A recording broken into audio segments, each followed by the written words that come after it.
At the end of November, you can count on an injury report. It's that time of year. A lot to talk about tonight. In that regard, let's go to the field. Check in with Andrea Kramer. How are you, Andrea? Good evening, Al. Well, the Colts are without two defensive starters. Safety Bob Sanders, the key to their run defense, and linebacker Gilbert Gardner. Now, as for the Eagles, I spoke to Donovan McNabb this afternoon. He'll fly to Alabama tomorrow, and if the swelling in his knee is down sufficiently, he'll have surgery on Tuesday. In an eerie coincidence, a year to the day that he underwent hernia surgery. So McNabb sits at his home in New Jersey tonight, watching the game, and I'd venture to say his leg is elevated and on ice. And the Philadelphia Eagles hopeful that Donovan can get back on the shorter end of what they're calling an 8 to 12-month recovery period. David Akers to kick off for the Philadelphia Eagles, and back to receive will be Terrence Wilkins. And I mentioned the Giants at the top of the show. If you're just getting home and haven't been following what's been going on in the NFL today, among the things that have happened, the Giants led Tennessee 21-0 and lost 24-21. So Dallas on top alone in the NFC East. Philadelphia with a victory, an upset win here, would be a game back of the Cowboys. And here we go from the Indiana State Capitol. Akers to the 4-yard line. This is Terrence Wilkins. And Wilkins gets taken down and then loses the ball. It popped loose. And the Eagles come in, but the play had been whistled dead at the 21-yard line. That's Torrance Daniels making his first ever NFL appearance, a rookie from Harding University in Arkansas, the first guy ever from Harding to play in the NFL, and he's in on the action right off the bat. There he is, number 50, and if you're going to have your first one, you might as well make it a good one, huh? Almost created a fumble, but down by contact is the call.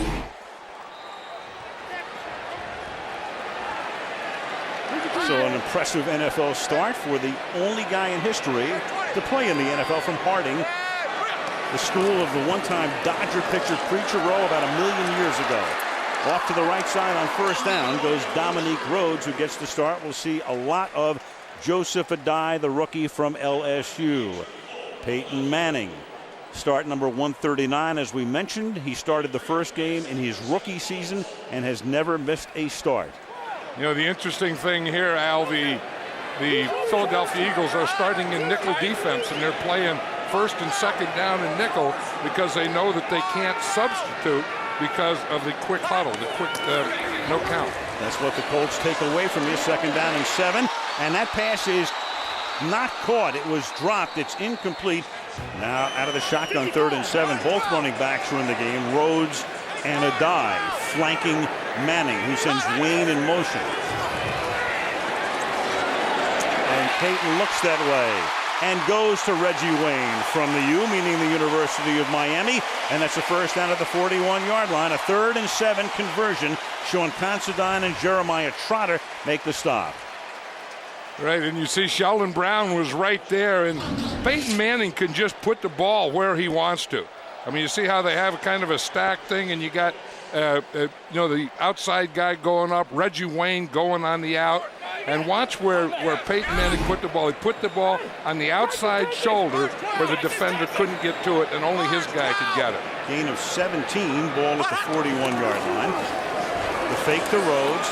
Manning with a ton of time off the play fake into the outside, and that's Wayne. And it's pretty simple. You've got Wayne always lining up left, Harrison right. Sheldon Brown, University of South Carolina. Considine taken over a few weeks ago from Michael Lewis, who now plays in the dime. And this is Rhodes taking the ball to the 43. And John, we see Rhodes starting, but more and more Joseph Adai is becoming the primary back for Tony Dungy's team. Yeah, because he's really a better runner, and it's something that what they'll do is they'll get Adai in there on short yardage goal line and also in the red zone. And it's usually the opposite. You know, they usually like the rookie young running back in this area of the field, and then the closer you get to the goal line, the more you like that veteran back. Second down and 4 now on the opening drive from the 42.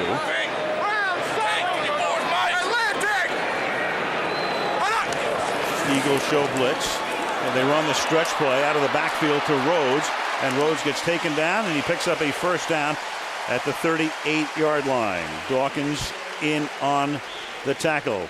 It'll be a milestone evening, 139 games to reach 3,000. That pass completion to Wayne was the 3,000th of his career.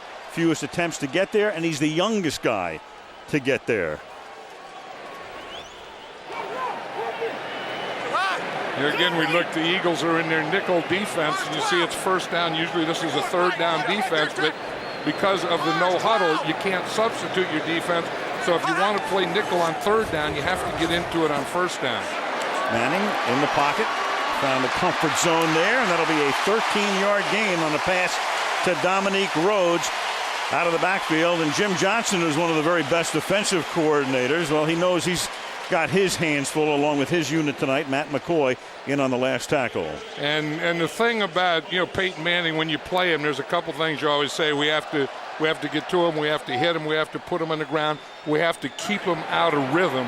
Peyton Manning is now in a pretty good rhythm. Easier said than done.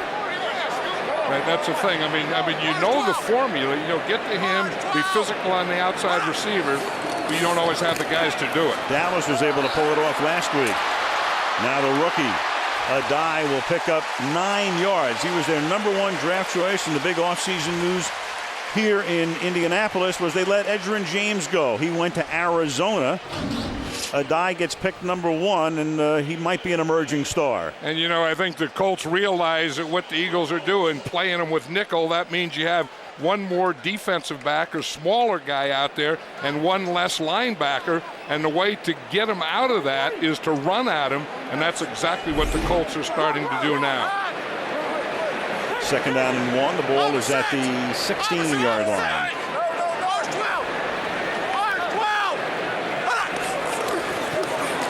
Adai to the left side this time. Turns the corner, inside the 10, touchdown Indianapolis. Broke out of a Roderick Hood tackle. 15-yard touchdown. Tarek Glenn, the Pro Bowl left tackle, led the way. And the Indianapolis Colts made it look pretty easy. The key play early on, first series, a conversion on 3rd and 7. You're right, and that's exactly what the Colts said. Okay, you want to play nickel? We're going to go 2 tight ends, pull our tackle, Tarek Glenn on that play, and take a die into the end zone. The way you get them out of nickel on running downs is run them out of it, and the Colts have done that to the Eagles on this first drive. Adam Vinatieri, the ex-New England Patriot, 10 years there.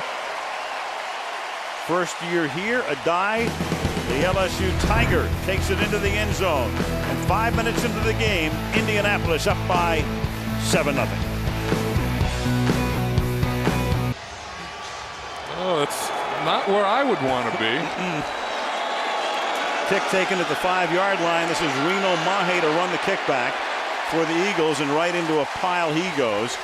And he's dumped at the 23-yard line. And that's where Jeff Garcia will take over for the Philadelphia Eagles. 10:01 to go in the quarter. 7-0, Indianapolis. The baseball field is across the street from the RCA Dome. That's where their minor league team plays. And right down here in the corner, just out of view now, is where they're building the new stadium for the Colts.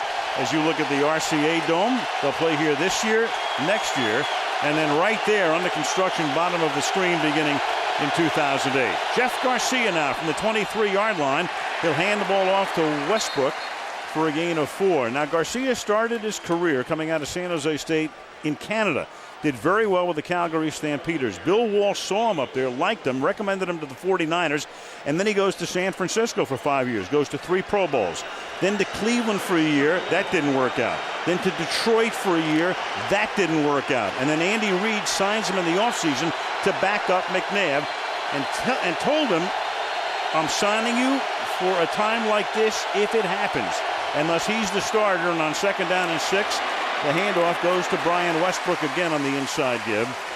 It'll be 3rd down and a long 2. John, you almost got the feeling that he promised Garcia when he signed that he would be the guy if Donovan wasn't ready to play. Well, he did promise him that, and as Jeff Garcia said, he wanted to go to a team that had a good defense, had some real weapons, and had a good offensive line, and that's why he chose the Philadelphia Eagles.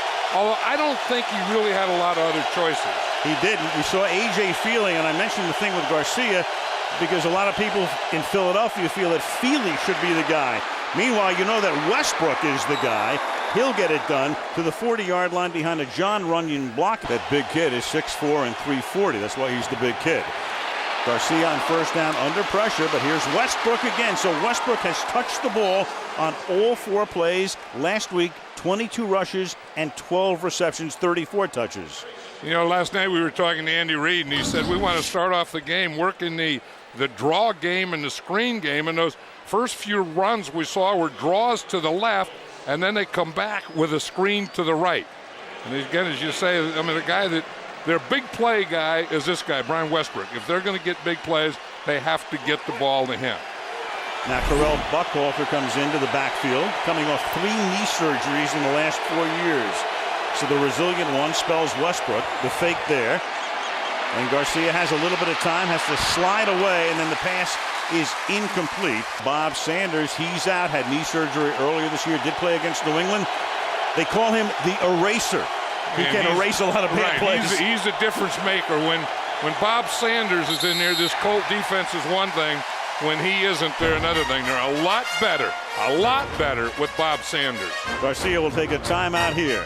2nd and 10 when we come back. That seems to be the speculation. Nothing official from Denver. That's next week, Seahawks Broncos. 2nd and 10 after the timeout. Garcia throws, and that pass is good for 9 yards as he goes to his tight end, L.J. Smith, 4th-year man out of Rutgers, setting up 3rd and 1. You know, when you have Jeff Garcia in their quarterback, it's going to be a different offense. It's going to be a ball control offense, shorter passes. But even Tony Dungy was saying last night, he said, you know the thing playing against Garcia, the ball comes out of there quickly. And that's the thing that your defense has to adjust to. And I think we just saw that on the last play. That ball was really out of there quickly. 3rd down, short 2.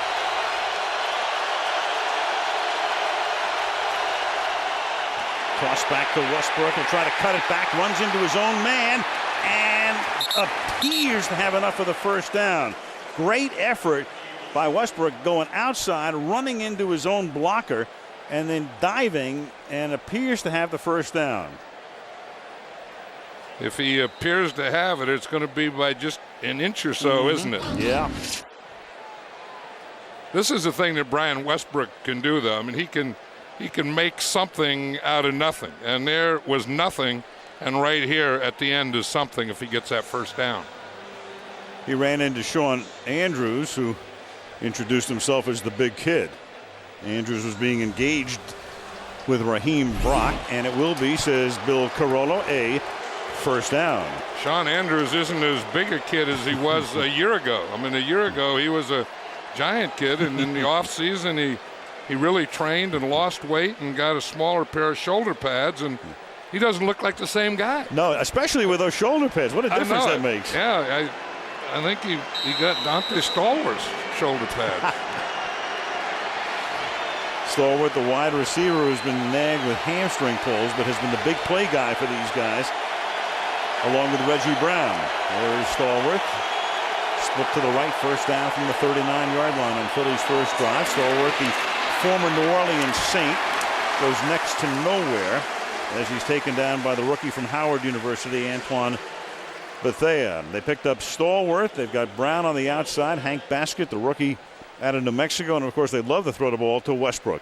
Yeah, and one thing with the ball coming out quickly, you know that the defense doesn't have to get as deep. And, you know, so at some point you have to threaten that defense. You see Nick Harper, the corner, how quickly he was up there because he's not worrying about the deep ball. And I think somewhere in this drive they're going to have to throw a big one just to back this defense off a little. Well, they've been a big play team, but of course that's when they had McNabb. Now you've got Westbrook to the 36-yard line. The one thing about the Colts, they are vulnerable. Let's take a look at that Indianapolis starting unit, but we've done that. We're going to show you graphically how vulnerable they have been, especially on the ground. 155.1 yards per game, worst in the league, and 3rd worst against the rush per carry, 4.9. But you know what can help that is a strong offense that get off to a good start, get points on the board, and make the opponent play uphill all night. Garcia out of the shotgun now on 3rd and 7. 4 wide receivers. Garcia throws and finds the open man in the seam. That is number 83, Greg Lewis. So they had 4 wides. You had Lewis coming out of the slot, and that's a first down. He took a pop, but holds on. And Philadelphia with an impressive opening drive. Nick Harper whacked him at the end. And that was the audible. You see Jeff Garcia, he gave that binocular look, and that meant that both slots are just going to hook. He gives that, and he's telling those 2 slots, the 2 inside guys, just to go up there at about 10 or 12 yards and hook. That was a signal for it. That was what he read. If they're up tight, they're going to go deep. If they're off, they're going to run that pattern. 11th play of this drive. Here goes Westbrook. They take it inside the 20. They get to the red zone as he takes it to the 19-yard line. Robert Mathis made the tackle, and here's what John was talking about, that binocular sign. Now you see he's looking, and again he sees that the defense is off, so instead of diagonals, instead of everyone going up, he wants those 2 slots to hook that we just saw, and that's a play that got him the first down, and that was a signal for those guys to do it. Now if he puts his thumbs in his ears, that's a whole other thing, isn't it? That's a whole new deal. That's everyone go deep.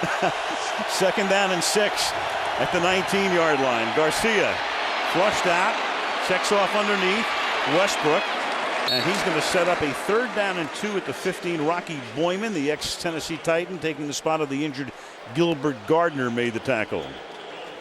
Yeah, and that's what Tony Dungy was talking about, this defense that, that they play fast and they tackle well. And he said, when you play the Eagles, they're kind of an open team. They're going to throw screens. They're going to throw short passes. He said, our defense really should be built to contain that.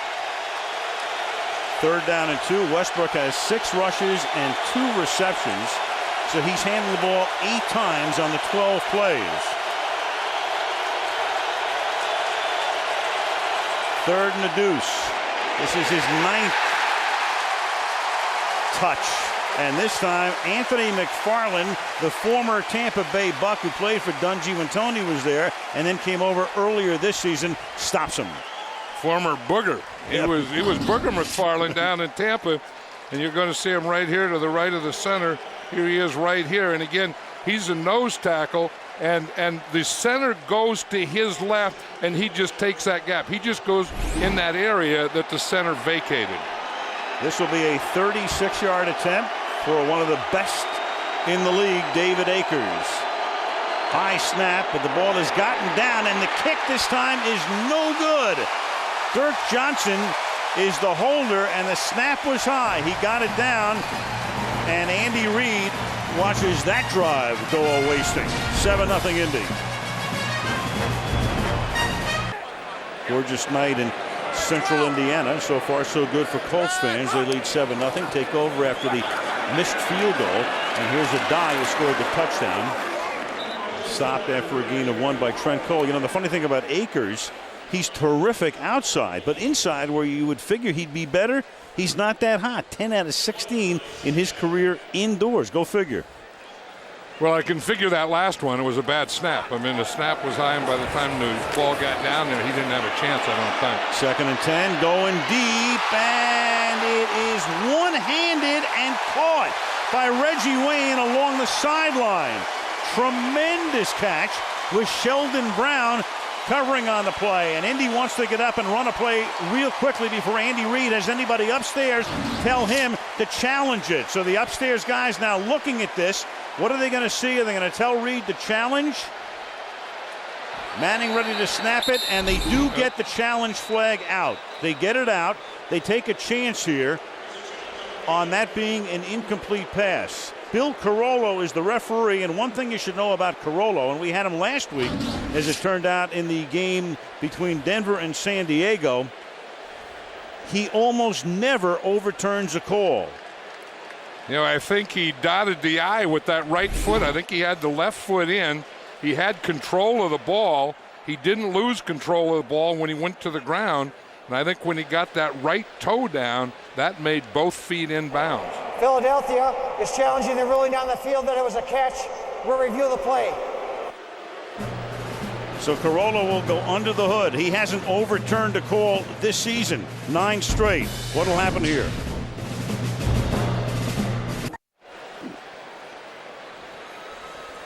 We're looking at the replays. Bill Carollo has as well. After and here's reviewing the play, decision. we determined the receiver had possession of the ball, both feet inbounds. The ruling on the field is a catch. Boy, that was a fabulous catch. And John, you summed it up perfectly. I love the way you described it. Like the guy who dots the I for the Ohio State band, he dots the I with that second foot. What a catch, a one-handed catch, and then having the concentration to catch that ball, keep control of it, and get that second foot inbounds. And have possession. He had to establish possession, which he did with that one hand, that was clear. And then dotting the I for a 38-yard gain, and he's already caught 3 tonight.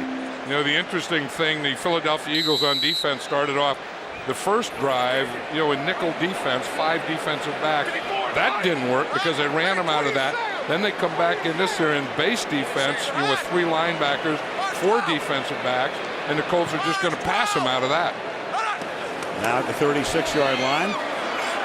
To the outside on the stretch play goes Adai. He's going to cut it back, and Adai, who played for Nick Saban at LSU, has a first down on an 11-yard run off a Charlie Johnson block. Johnson taking the spot normally held down by Ryan Dean, the right tackle. You know, last week Andy Reid had the Philadelphia Eagles come out and practice in pads because their tackling was so poor, and I don't think the pads did them any good. I mean, their tackling so far in this game has still not been good. I mean, the Eagles used to be a great tackling team, you know, a very aggressive team with a tackle line of scrimmage, tackled very well. They don't anymore. At the 25-yard line, first down. Half a minute to go in the opening quarter. Pick up the blitz. Hole for Adai. Through the middle he goes to the 10-yard line. Brian Dawkins made the stop. Ryan Lilja provided the block. And Andy Reid looking up after his team and missed a field goal, in jeopardy of going down by 2 touchdowns with the end of the quarter coming up here. Indianapolis already with 143 total yards. We've played 15 minutes with a score: Indianapolis 7, Philadelphia nothing. Sunday Night Football resumes after these messages. And back to Indianapolis we come. Al Michaels, John Madden, Andrea Kramer on this last Sunday night of November at the RCA Dome in downtown Indianapolis. 7-0 Colts, and they're threatening here from the 10-yard line. It'll be first down and goal on the first play of the second quarter. They give it to Adai, who's already scored once tonight, and now twice. Touchdown Colts.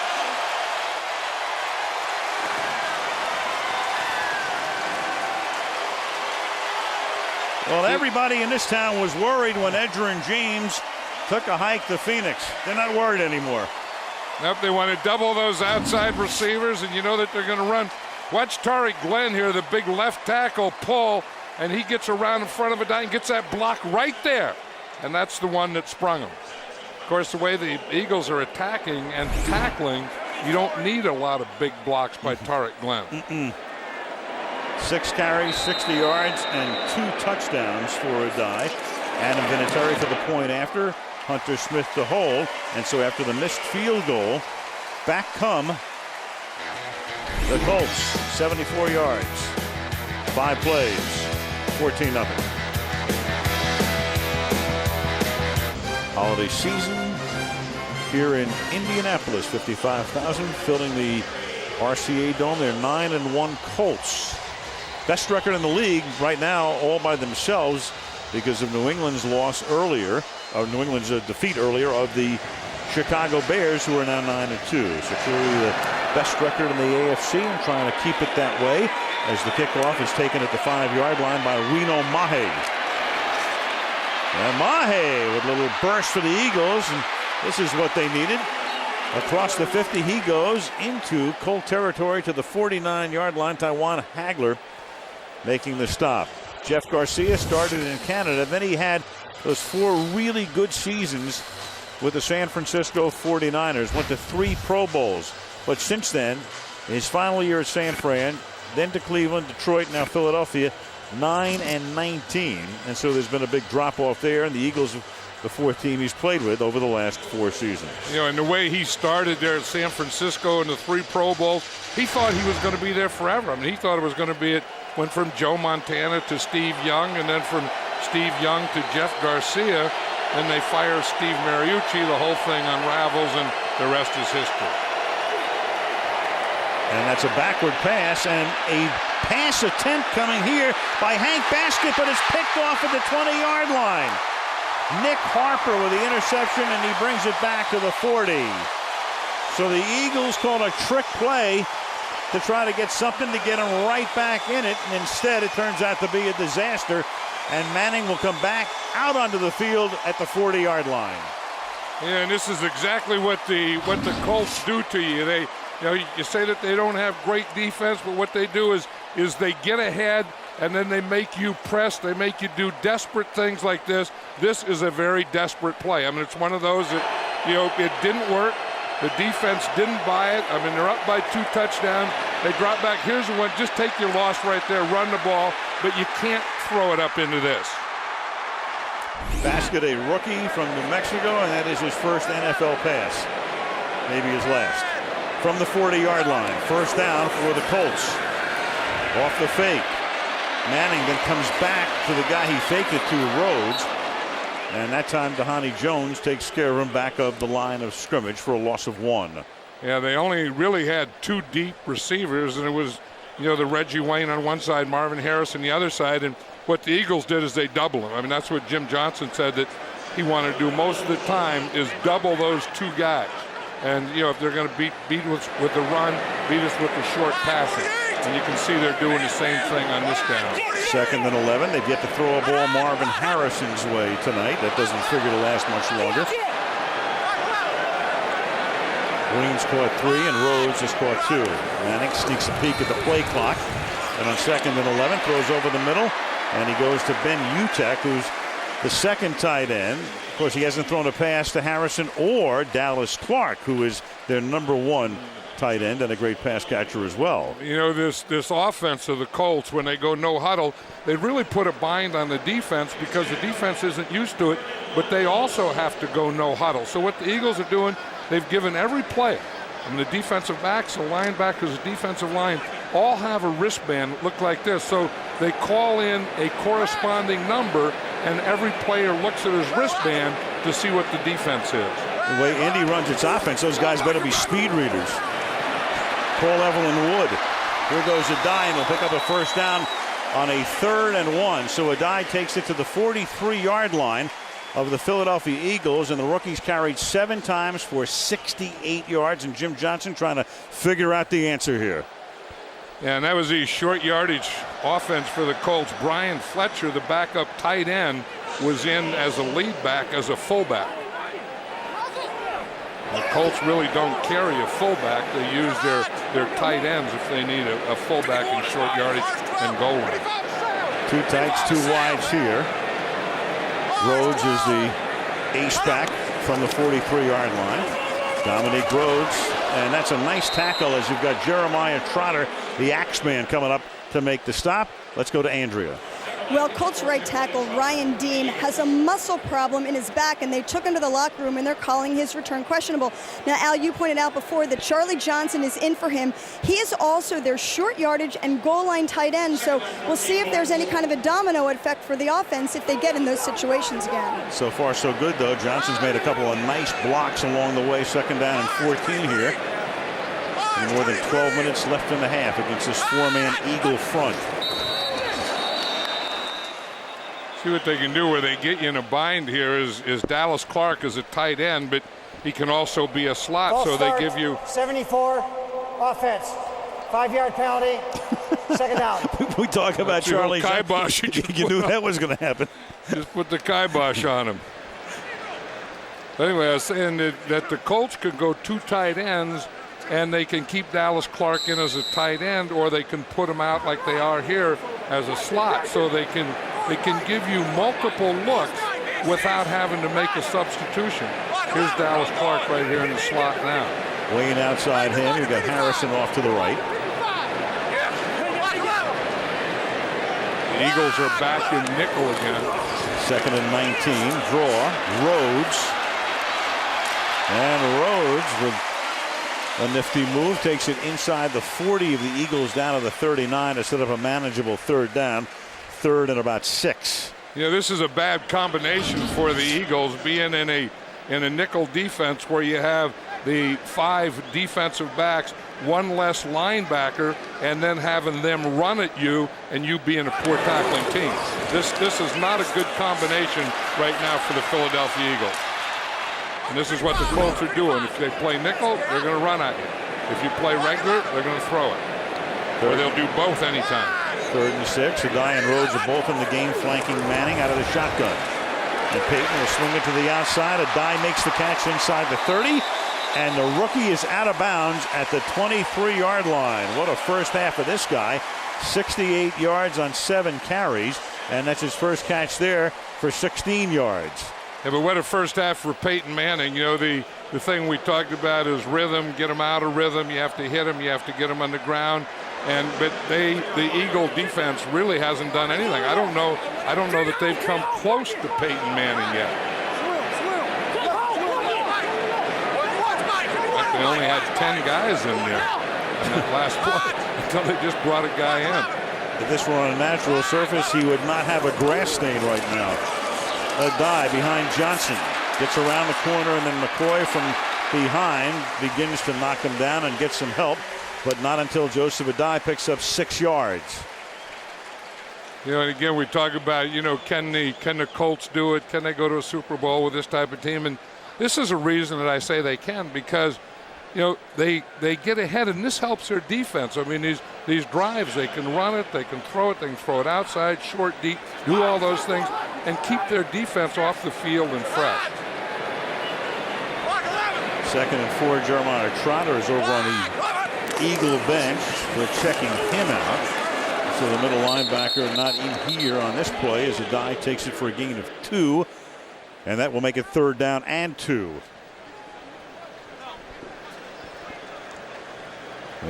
Jeremiah Trotter. I was just going to say, I think we're going to see more and more of Adai as the season goes on. Lee Dungy was talking about last night how, you know, you get these rookies and they've already played like 14 or 15 games, and their body is telling them it's basketball season, and the coach is telling them, okay, right now we're in a stretch run. And from Thanksgiving on is a stretch. Here's where we have to make our move. His body's saying, hey, I thought this thing is over by now. 3rd and 2. Adai, 1st down, and he already has the hat trick. Touchdown for Joseph Adai. 15 yards, and Andy Reid just looked like a guy who needs some antacid. He needs more than antacid. He needs a bunch of guys that can tackle it. Here's a guy that's been doing a good job of blocking on this thing. You know, we showed Dallas Clark, and we showed how he could be a tight end or slot, but when he's in that slot, he really blocks, and that's the thing that gets that stretch play going. You get that stretch play out here to the numbers, make the cut there, but when you have your slot guy, who's your tight end, Dallas Clark, making blocks like that, it's going to be touchdown. Vinatieri converts, and with 8:58 to play in the first half, it's 21-0. The Indianapolis Colts looking every bit like the 9-1 team they are.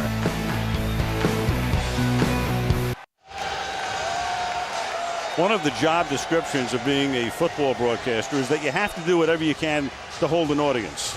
So don't forget, the Giants had a 21-0 lead and lost the game to them. John, we just have to do our duty here. I'll tell you, this is a tough situation for Jeff Garcia's first start with the Philadelphia Eagles. Very. And that game had a Manning at quarterback. Into the end zone, Reno Mahe will down it there. Garcia and company going back to work. 8:58 remaining in the opening half. 21-0 on 3 touchdowns by Joseph Adai. as an offense, we're constantly thinking about getting ahead on big leads and trying to put other offenses and make them one-dimensional. And any offense, doesn't matter how good you are, when you go one-dimensional, it's tough to win football games. Jeff Saturday talking about his team. A die tonight, tying a Colts record for most touchdowns by a rookie in one game. Edgerrin James, Marvin Harrison, Marshall Faulk, and of course, there's a ton of time left to break that mark. On 1st and 10, Westbrook. Well, you know, you're always saying you can't abandon the running game, and I guess you can't abandon the running game even though you're down 21-0 because there's so much time left. Yeah, and Westbrook is a type of guy that if he finds a crack, gets a hole, he can take it, 40 or 50 yards. So, he's still a big play guy running inside. So, I mean, he's your best player, he's your big play guy, and you're either going to hand it to him or throw it to him trying to get a big play. 2nd down and 8. 8.5 to go in the half. Garcia swinging it to the outside, and that's a 3-yard gain as Matt Schobel, their second tight end, came over from the Cincinnati Bengals. Gets tackled by Jason David. 3rd down and 5 upcoming. And that's one thing about Tony Dungy defense is the corners are all good tacklers. Anytime you play a lot of cover 2, that means those corners are going to be up there in the wide receivers. And then, if it's a short pass or a run, he has to come up and be the force or support guy. Jason David made a heck of a tackle there. 3rd down and 5 at the 25-yard line. And that is almost intercepted. And what had to happen there is with Jason David looking like he was going to make the pick, the receiver, Reggie Brown, had to turn into a defensive back. Don't you just feel what Jeff Saturday was talking about? I mean, you get ahead 21-0, and now the other team becomes one-dimensional, and then they start forcing stuff, and then your defense can become more aggressive, and that's the way Jason David has played those last 2. I think what happened there is Brown really turned into a defender, or that could have been an interception. And this is how an avalanche starts. Line drive kick by Dirk Johnson, first punt of the game. Terrence Wilkins from the 33 gets a couple of blocks and then gets taken down at midfield by Dhani Jones. But Manning will have the ball on the plus side of the 50. 7.5 to go in the half. 21-zip, Indy.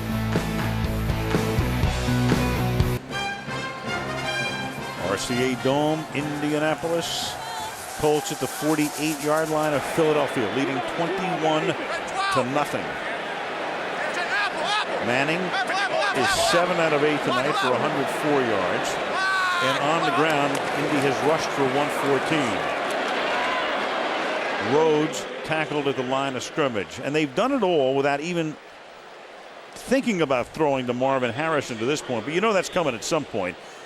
4th all-time in career receptions. And the next time he and Manning combine for a touchdown pass, it'll be number 100.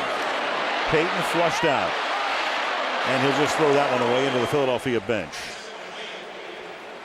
Now that's what they wanted to do to Peyton Manning all night. That's kind of what the Dallas Cowboys did to him, is get pressure on him, get him off his spot. I mean, if he can stay back there in that spot, take that short side step and throw, and read your defense, and you don't disguise, he is as close to perfect as I think a quarterback can be. Don't you feel, though, that he's starting to feel guilty? I know Peyton, and I know Marvin Harrison.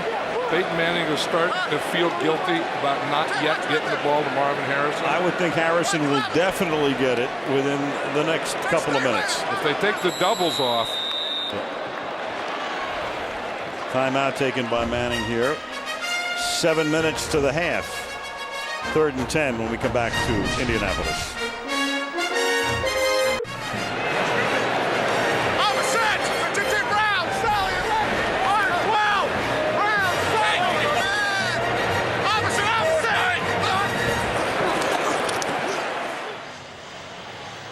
Peyton Manning, after a timeout, will have a 3rd down and 10 for the Indianapolis Colts here on a night in which it's been just about perfect for their offense. And a sight right there you don't often see with this cold offense, a huddle. Yeah.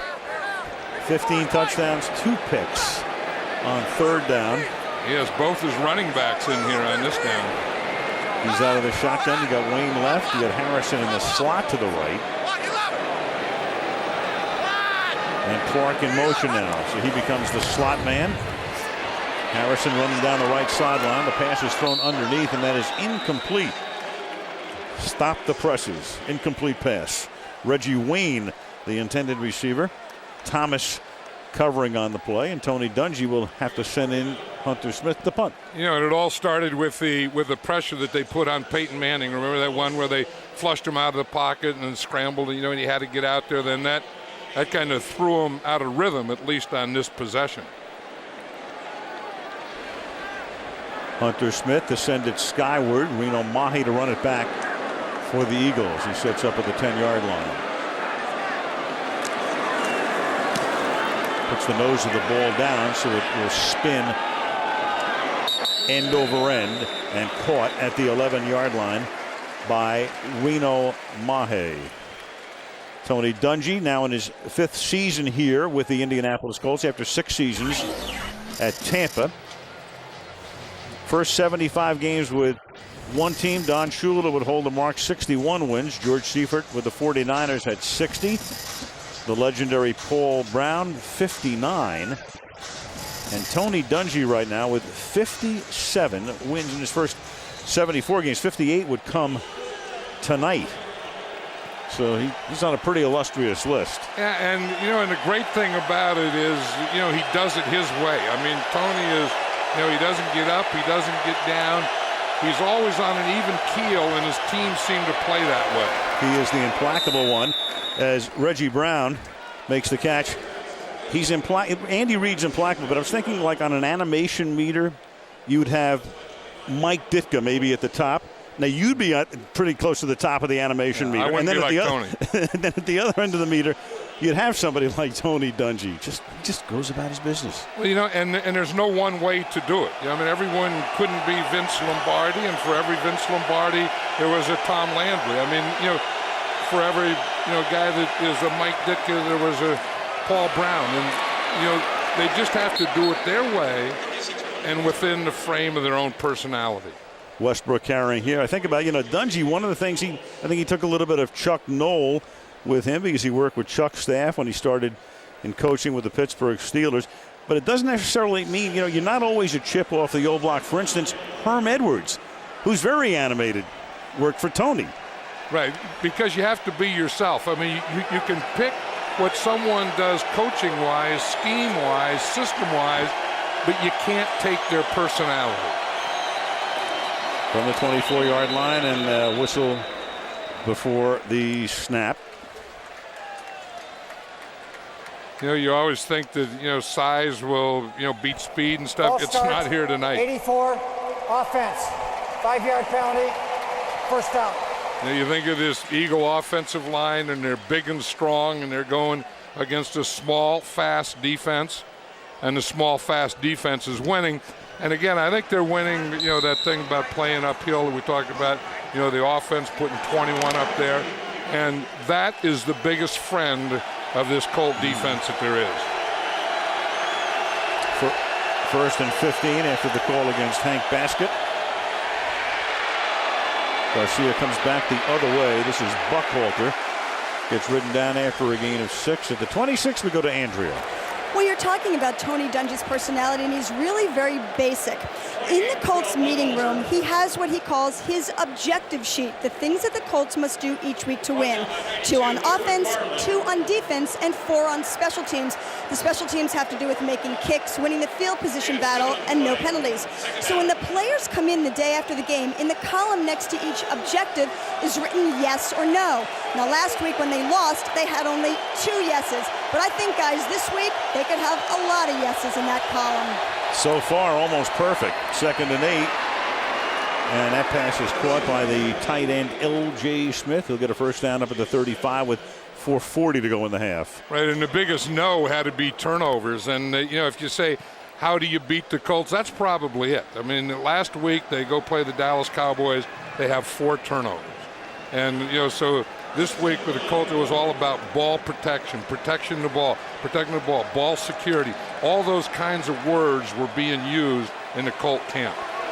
And the Colts are so good. They had 4 turnovers, and they were still in the game until the very end. Had a chance to get it into the end zone in the waning minutes of the game for what would have been a tie, but Dallas was able to hold on. Stallworth makes the catch, and the former New Orleans Saint, a high draft choice a few seasons back, got traded in a deal that sent Mark Semino to New Orleans. It's interesting that New Orleans would give up a guy like Stallworth, who's been such a key guy for Philadelphia, and yet look at the Saints now. They've got like 114 different receivers for Drew Brees. And they must have knew that was coming, and that's why they gave up Dante Stallworth. Brees another fabulous day at Atlanta as New Orleans wins on 2nd and a deuce. Now you've got Westbrook taking it all the way to the 35-yard line. So Philadelphia trying to inch its way back. 1st and 10 at the 35-yard line. The offense showing life here. Yeah, and that's why you keep giving the ball to Westbrook, because he can really run the ball further or deeper than Jeff Garcia can throw it. And you can see, I mean, here's a big play right here. He gets a block. He's going to make a move right there, and Gary Brackett, and then just make another move on there, another move there, and he makes tacklers look bad.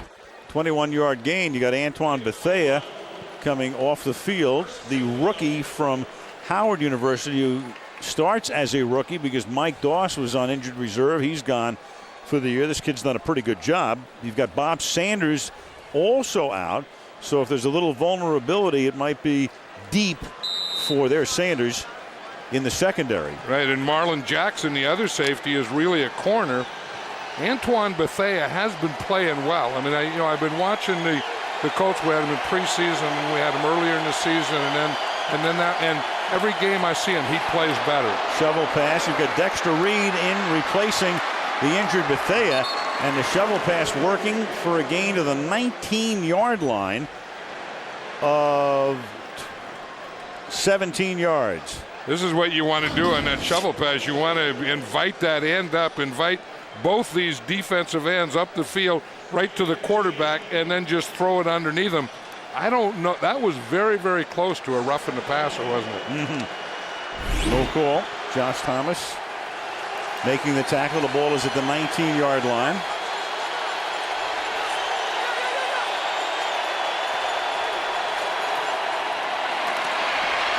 And through the middle goes Carell Buckhalter. And now it's a 1st and goal. So, again, we talked about you can't give up on the running game, even though you're down 3 touchdowns. So much time left in the game. And the one place where Indy is in particular vulnerable is in the running game. And we were talking about this offensive line of the Eagles. They're big and strong against a smaller Colt defense. Eagles on the move, trying to get back in it. There was the Indiana State Capitol. 2-minute warning. 1st down Eagles, 1st and goal. Carell Buckhalter is the running back, and Buckhalter through the middle takes the ball to the 1-yard line. 2nd down and goal for the Philadelphia Eagles. You know, this isn't a bad 1-2 punch when you go to Westbrook to Buckhalter, but I still think the Eagles need that big back. You know, that big banger in there, especially when they get short yardage and they get in this area of the field. Buckhalter 6 feet 217. Westbrook 5'8", 203. Westbrook is in here. 2nd and goal. Look how far he has to run to get to the line of scrimmage. They fake to him, and then Garcia will throw, and it's caught by L.J. Smith, the tight end, for a touchdown. And Smith with a dunk over the crossbar, and Jeff Garcia has led his team down the field 88 yards in 10 plays. So they're able to stop Indianapolis, force the punt, and then Garcia takes them almost the length of the field. Good drive. Yeah, and what they did, as you said, they didn't get out of balance. This is a bootleg to the right side. You see Smith just comes up, stands right on the goal line. But Jeff Garcia did when the backs went to the left. The Colts were playing run, so they all go to that side. Then he bootlegs back to the other side, and no one covers the tight end. Akers for the point after. That drive, you had 10 plays. They ran 4 times, passed 6 times. Indianapolis 21, Philadelphia 7. the Cowboys in a positive way. I mean, it's not, what did T.O. do this week? What's Bill Parcells saying? So, I mean, he just went in there and just uplifted that whole area. Well, we've had a chance in the last few weeks, and will again, to see Romo and Phillip Rivers, and they are two really special guys. Here is Wilkins out past the 30, and a good run back, and of course with Peyton Manning at the helm and the ball at the 41-yard line already, and 2 timeouts left. They might as well have all night. Right, and now is when the Eagle defense has to step up. We were talking earlier where Andy Reid said it's not all about Jeff Garcia, taking Donovan McNabb's place. It's about everyone stepping up. And I don't feel in this first half that this defense has stepped up much. And I think that maybe in the last series was their best series when they flushed Peyton Manning out once, but they have to get a little more of that. They have to start getting pressure on Peyton Manning. And right here, this is big. I mean, Philly, the offense gets them back within 14, but now Manning can do a lot more damage. He throws underneath. That is caught by Dominique Rhodes. He takes it to the 50-yard line. Gain of about 8. Michael Lewis in on the stop. Second down, long 1 at the 50. Under a minute to go. Pressure on Manning. Slings it to the outside, and Marvin Harrison makes his first catch of the night and the 988th of his career for a first down at the 42-yard line. You know what the Colts are doing now? They took Ben Utek out as a tight end. They have Brian Fletcher in there, so they're not thinking about running here. That gives them another receiver. Dallas Clark in the slot down here, and Fletcher at the tight end up on top, along with the 2 wide receivers. 50 seconds. Now they're going to run. They're going to give it to Rhodes, and that surprises the Philly defense. Off the right side, behind a Brian Fletcher block, takes it to the 29, and now Manning can take his first of 2 remaining timeouts after a 13-yard gain, and 42 seconds left. I think that wasn't a bad time to call a run, because we talked about Brian Fletcher, and you see he comes in at tight end. Again, he's going to be the pass receiving tight end. The linebackers look like they were back off, and then when they run right at him with Dominique Rhodes, all the defense is sitting back there catching. Tom Moore, the offensive coordinator. We're talking about implacable and Dungy's demeanor, and Tom Moore would be the same guy. Yeah, but style. Inside, I think Yes. Tom Moore probably boils a little more than Tony does. But I mean, there's a guy that doesn't take a lot of credit for anything, but deserves a lot of credit, and just for the development of Peyton Manning, what he does, we all know with this no huddle. Now they did huddle up, but he'll give him 3 plays, 2 runs and a pass, and then Peyton calls that play, or the best play, at the line of scrimmage. You're right. I've known him a long time. I've never heard him toot his horn or even just tap on the horn. No, never. He taps everyone else's, but not his own. Dallas Clark will make the catch, and he's taken down in the open field by Sean Considine. And Clark is down, so there's going to be a runoff here for an injury time. But Dallas Clark, well, that's the way he's reacting. This could be real serious. Yeah, because he's such a valuable part of this offense. When they didn't have Stokely anymore, who would play the 3rd wide receiver, they used Dallas Clark in that position as a slot or tight end. This doesn't look good. His ankle got caught underneath him, and you can see him just writhing in agony there as Considine makes the tackle, and that has hushed this crowd at the RCA Dome. I'll tell you right away when he saw it, the most upset guy, well, Dallas Clark has to be the most upset guy, but was Peyton Manning. Yeah, you saw his reaction. Yeah, I mean, he saw it, boom, right now. He knows how important Dallas Clark is, because if they want to double those outside guys, if they're going to double Marvin Harrison and Reggie Wayne, then that inside guy has been big for him, is Dallas Clark. And tonight, I think Dallas Clark has done a great job of blocking for the running game.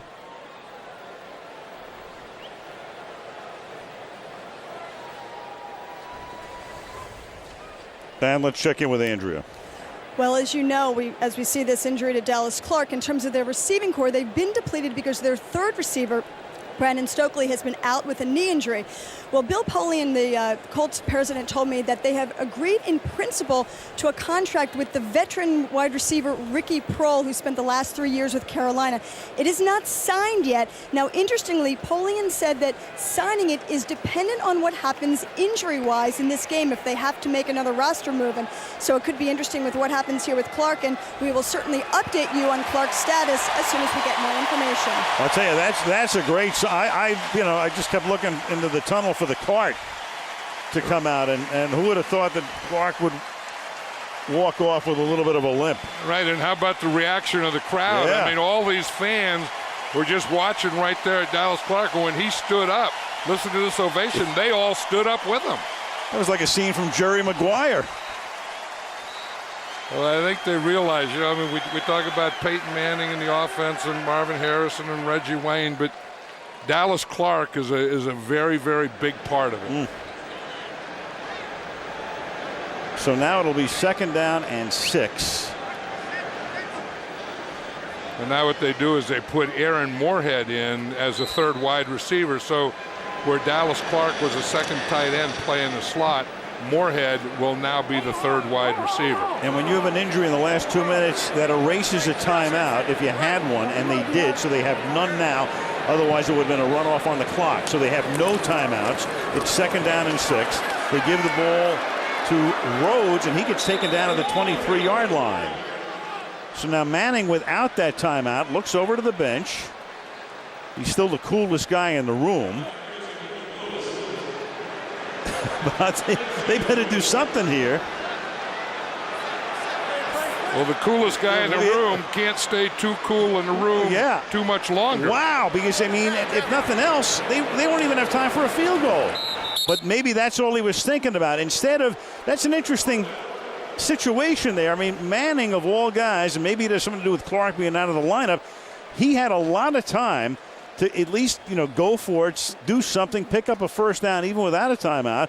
But clearly he came up there and all they were going to do was kick the field goal. Right, and that was a situation that, that he kind of knew what the situation was, and that's what they wanted to do. And they probably told him in his head, said, okay, just take the clock down to 4 and then spike it, and then we'll kick the field goal. So now a 39-yard attempt for Adam Vinatieri, who's had a Hall of Fame start to his career, some of the most pressure-packed kicks. In the meantime, he got Hunter Smith standing up. Yep. I think they were resetting the play clock, and there was some confusion on the field because of that.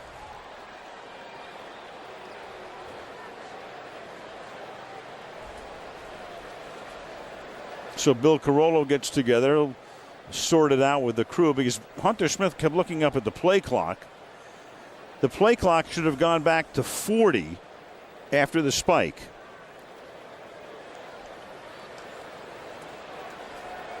Right now it will start at 25, but the question is there a penalty? And that's the discussion amongst the officials right now that preceded the action up front.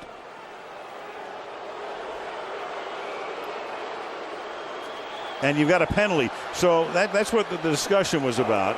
False start on the offense. The right guard lifted up after he was sacked. 5-yard penalty, 4th down. And all of a sudden, this becomes a little bit more than a chip shot field goal. He called the right guard, and I think it's the right tackle. There's the, well, both of them did, didn't they? It was the right guard and the tackle. The center has his palms up like I have no idea what I just did. I'm innocent. He might have been. This is now a 44-yard field goal attempt for Vinatieri. First year as a Colt, played here as a Patriot. He's never missed a kick in this building. That's a low snap. Smith did a great job getting it down, and the kick is good. So kind of a freaky way for the Colts to end it. Looking at a touchdown, then they get a field goal, and they just barely get it. 24-7, Bob Costas and the gang coming up on the Toyota Halftime Show. all the feeling out is over once the second half begins. If you're up by 21 or if you're down by 21, you got to play like the score is 0-0. They have some talent on that offense. They're gonna make some plays, but the key for us to be patient and to make them pay for the plays that they do make. This time of year, you don't have that extra chance to bounce back, as in if you lose early in the year. When you're trailing, you need to find a way to scratch and claw your way back into it. It's all about what you do, tonight, not about what we did last week. Now we got to put together another string of wins and really just focus on what we can do in the future.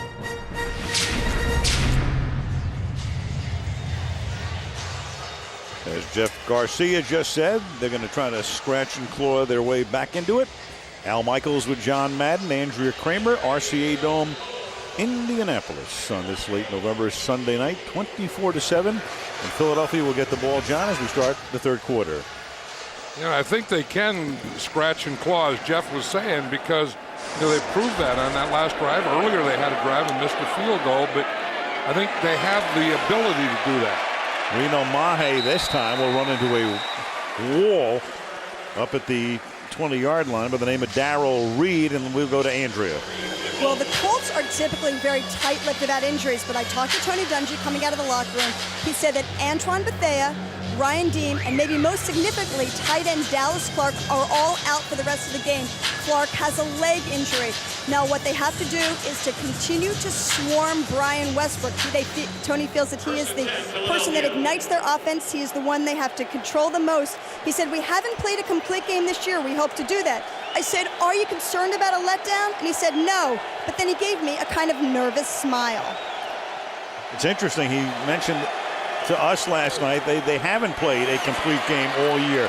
And there's Westbrook, who starts the scratching and clawing process with a nice gain over the left side, where he's run out of bounds by Jason David after a gain of 16 yards. There have been only 6 incomplete passes in the game, 4 by Manning, 2 by Garcia. As you look at the first half numbers, and Indianapolis on a pace to gain 500 yards tonight. What's Joseph Adai's pace for touchdowns tonight? A half dozen. That would tie an NFL record and even make LaDainian Tomlinson take notice. And Garcia is going to pack it and get out of bounds. Pushed out by Boyman. And Jeff Garcia, coming into play now with the injury to Donovan McNabb. Not bad, all things considered, in that first half. Nice drive, which resulted in nothing when Akers missed the field goal, but then that 88-yard drive, and he's been doing some pretty effective work. Right, and he doesn't look rusty at all. I mean, I think when McNabb got hurt last week, he had to come in the game, and that's tough because he doesn't get any practice reps, but this week he had the whole week of reps to get ready for this game. 2nd and 3, and in the backfield is Cato June to take down Buckhalter. So Cato June comes blitzing through on the run blitz and takes him down for a loss of about 3. And that's what speed will do for you. You say they're not very big. You look at Cato June, and he's not a big guy, but when you can penetrate like this and turn down and catch a guy from behind, that will take away a lot what you give away without the big size, if that makes sense. It does. 3rd down and 5 up at the 42-yard line. Garcia will take this snap in the shotgun.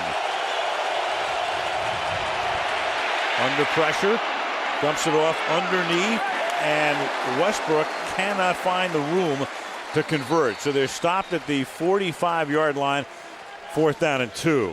You see how many blue jerseys were there? I think that's a Tony Dungy defense. We talk about Tampa 2 and all those things, but playing with speed. And when you play with speed, you get everyone to the ball. And they had about 6 or 7 guys in on that tackle, making sure there was no way the Eagles were going to get a first down. And that's about as animated as Tony gets. With a head set off, Terrence Wilkins to run this kickback. Dirk Johnson to send it up toward the Teflon-coated fiberglass roof, and Wilkins fields at the 6-yard line and brings it back to the 12.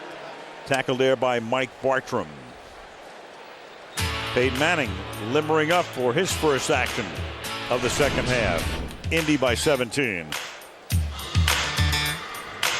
is I had my son and my grandson, and we had Thanksgiving Tuesday night in Chicago. Then we had leftovers Thursday, and that was leftovers from leftovers yesterday.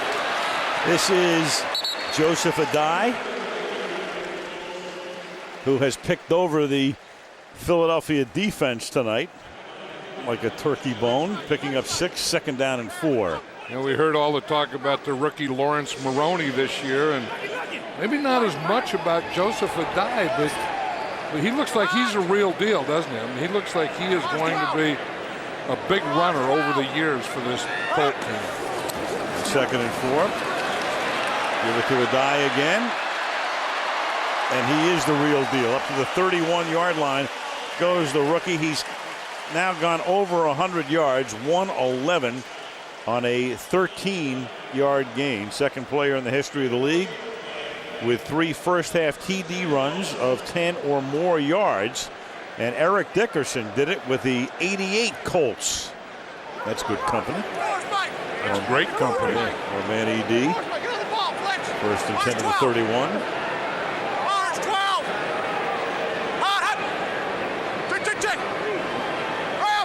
See, this is a double cadence. He starts a cadence, stops a cadence, starts it all over again. Quick flip. This goes to Fletcher. And Fletcher is going to play a lot more now with Dallas Clark injured. Picks up a 1st down up to the 49-yard line. Tackled there by Sean Considine.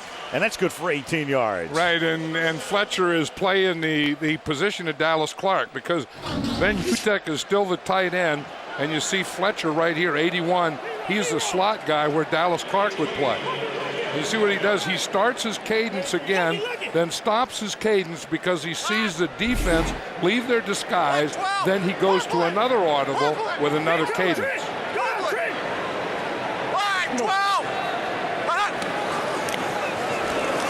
Adai tries the short side of the field.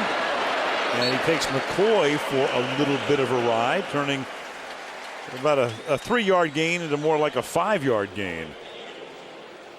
And that's what I think Joseph Adai does. I mean, he can take a 3-yard gain and make it a 5-yard gain, and that's what good backs do. I mean, they fall, you hit them, and you think, I got him, and then they have a 5-yard gain. We're giving him 5.5 on that. Ball at the 45-yard line, 2nd down and 4. Yeah, the Eagles are back in their nickel defense now. 5 defensive backs. Manning will throw underneath. Adai is the workhorse.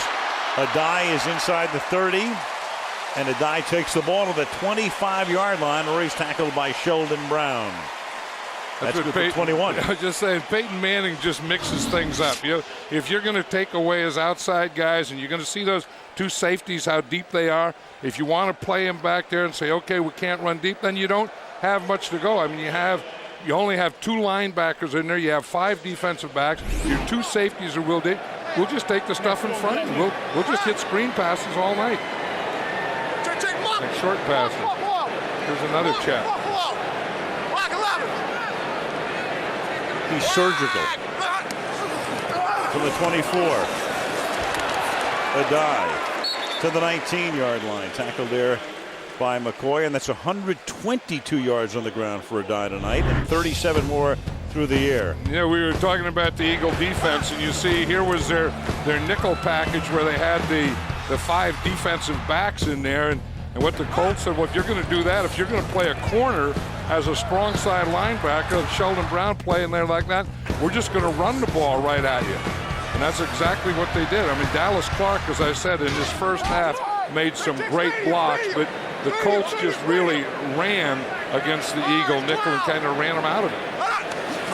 2nd and 5. Adai, 19-yard line. Again, Joseph with 3 touchdowns tonight as Rod Hood makes the tackle. Coming into the game, Adai had 3 rushing touchdowns all season, plus 1 through the air. I think he's tired. Yeah. he kind of looked longingly towards the sidelines on that one. Eagles giving up a lot of yardage on the ground.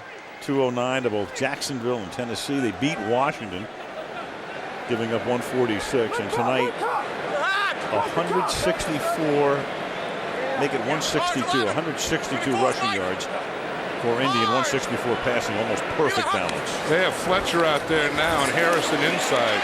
And they go to UTEP. The third inside guy. Right to the 11-yard line, Ben UTEP.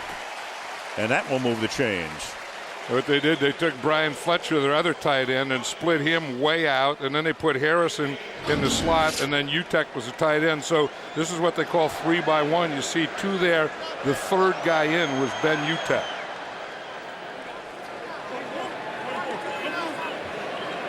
They call this formation again with two tight ends, 3-by-1. Three receivers on one side and only one receiver back on the other side. 2-by-1 here on 1st and 10 from the 11-yard line. The fake to Rhodes. Manning to Wayne. Touchdown.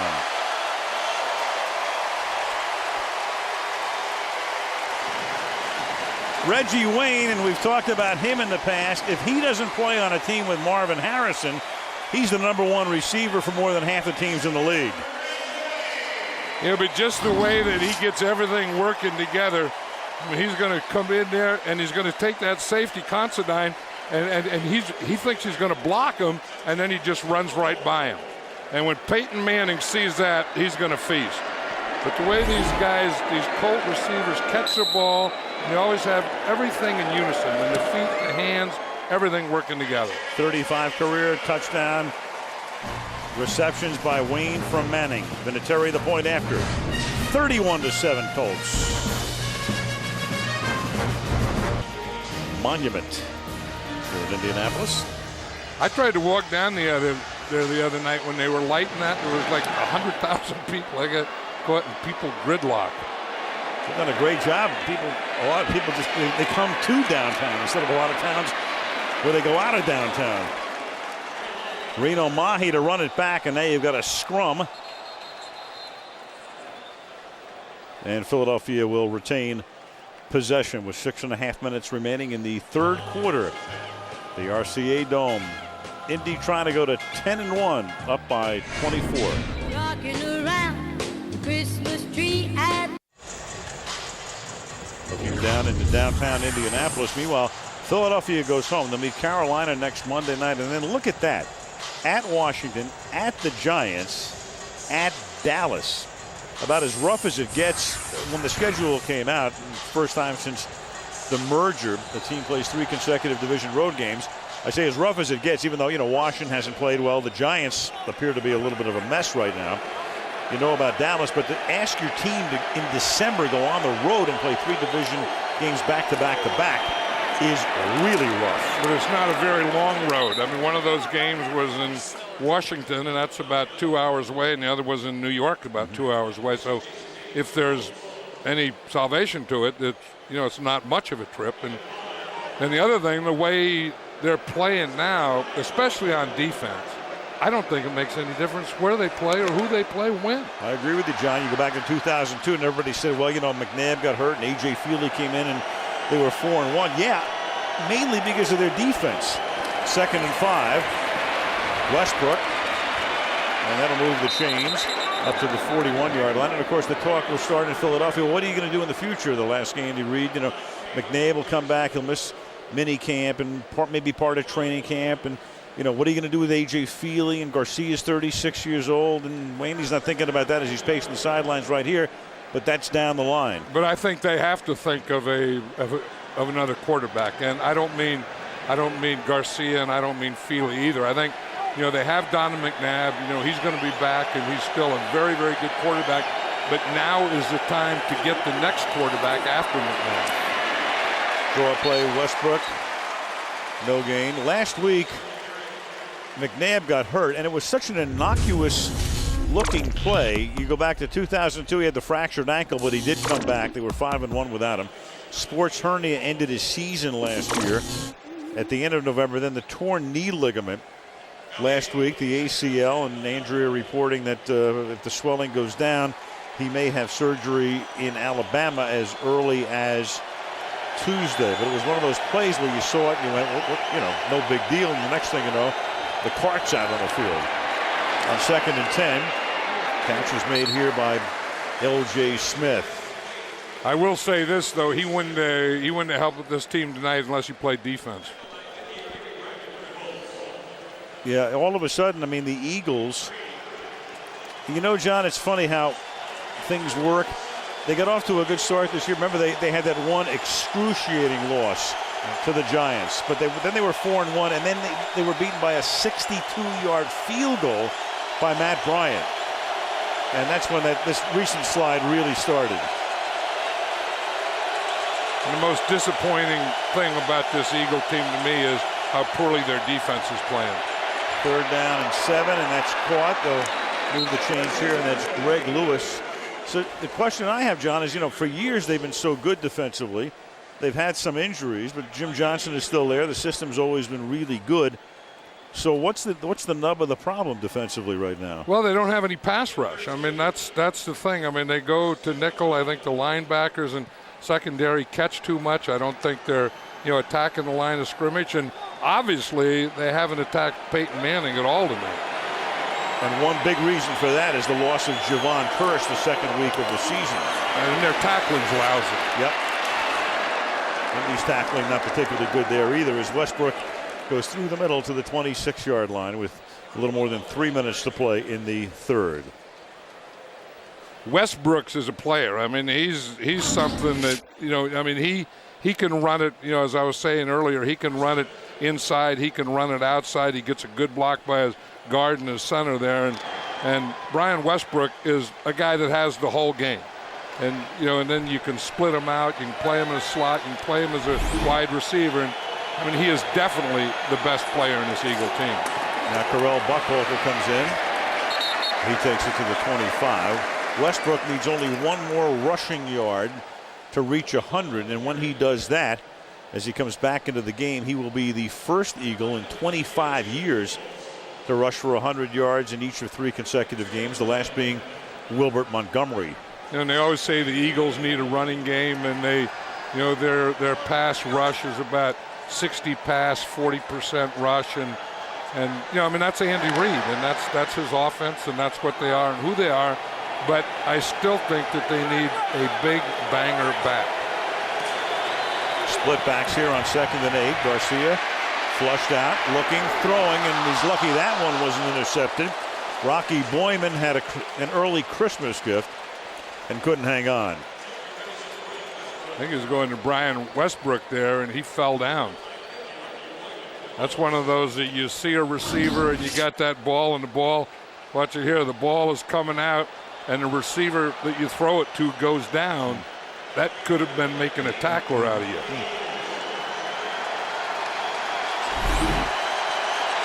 Now it's 3rd down and 8. Less than 2 minutes to play in the 3rd. 3 wideouts against the nickel defense, and that's a first down as they convert. Hank Baskett makes the catch, the 6'4", 220-pound rookie out of the University of New Mexico. You know, Jeff Garcia does get back there and get that ball out of there. We're going to see right here, it's just an in. He just kind of runs and just finds that hole. The Colts were in their nickel defense playing a zone. Hank Baskett just got right in the middle of that zone, and Jeff Garcia made a great read and put some zip on that ball. 1st and goal. There goes Westbrook over 100 yards. Bryan to the 3, following Thomas Tepe, the fullback. It'll be 2nd down and goal. You know, you talk about Westbrook and how he can do everything, and you'd think a guy that small wouldn't run inside, but he does a good job inside. But talking about a good job, watch the left guard there. Harriman's, what he does is he starts on a double and then gets up on that next level and gets a linebacker. Andy Reid really likes Todd Harriman. 2nd and goal, and that pass is caught for a touchdown by Reggie Brown. On the slant from Garcia, Reggie Brown gets it into the end zone, and after the extra point, the deficit is back to 17. You know, you say, what can Jeff Garcia do? This is what he can do. He can throw a slant. He can get back 1, 2, 3, zip that thing right in there. I mean, he throws a slant, and he has over the years. He throws this pass as well as anyone. because he gets it back, gets that ball up there, and it's ready to go the moment that receiver gets a step on the defender. Terrell Owens knows that as well as anybody, the two of them together in San Francisco. With Owens turning a lot of those slants into 60-yard gains. Akers for the point after. Brown has just caught his 6th touchdown pass of the season. 43 ticks left in the third quarter. 31-14 Colts. It's the way you should be doing your shopping, John.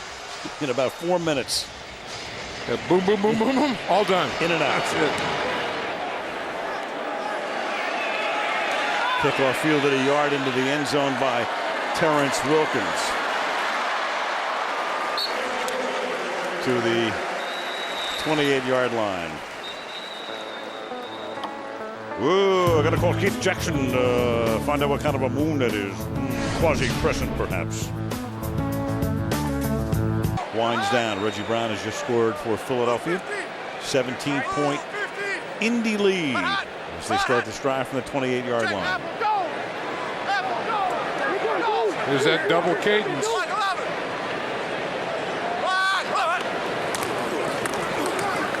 Dominique Rhodes threads his way to the 32. We go to Andrea. Well, Al, I heard you say, what's up with Dallas Clark? And what we're told by the Colts is that he has a sprained right knee. We certainly know, as Tony Dungy told me coming out at halftime, that he's out for the game. And we'll see whether there's an MRI or x-rays forthcoming. All right, but still, compared to the way it looked initially, we were stunned that he was able to get up and walk off pretty much under his own power as the period comes to an end. We played 45 minutes here in Central Indiana. Colts trying to go to 10-1 on top, 31-14 over the Eagles. Fourth quarter about to begin in Indianapolis. Al Michaels with John Madden and Andrea Kramer. Colts have led all the way. Got out to a 21-0 lead. It's now 31-14. And as the fourth quarter begins, it's 2nd down and 6 for Indy from its own 32-yard line. Manning has hit 7 different receivers tonight, but Marvin Harrison split to the right, has caught just 1 pass. Reggie Wayne 4 for 77 yards. Manning, after taking the play clock all the way down, gives it to Rhodes on a delay for no gain. Manning, a touchdown pass plus tonight. Highest percentage of games throwing at least 1 TD. Well, Dan Marino would rank 3rd, 84% of his games. Brett Favre, 85%. And for Peyton Manning, who started in his first game as a rookie in 1998, 88%. In only 16 of 139 games has he not thrown a touchdown pass. Well, the Eagles have Trent Cole and Darren Howard in there now, the pass rushers, and I was wondering why they haven't been in there, but they haven't been doing much either. I mean, those 2 defensive ends, they're going to put pressure on. That has to come from them.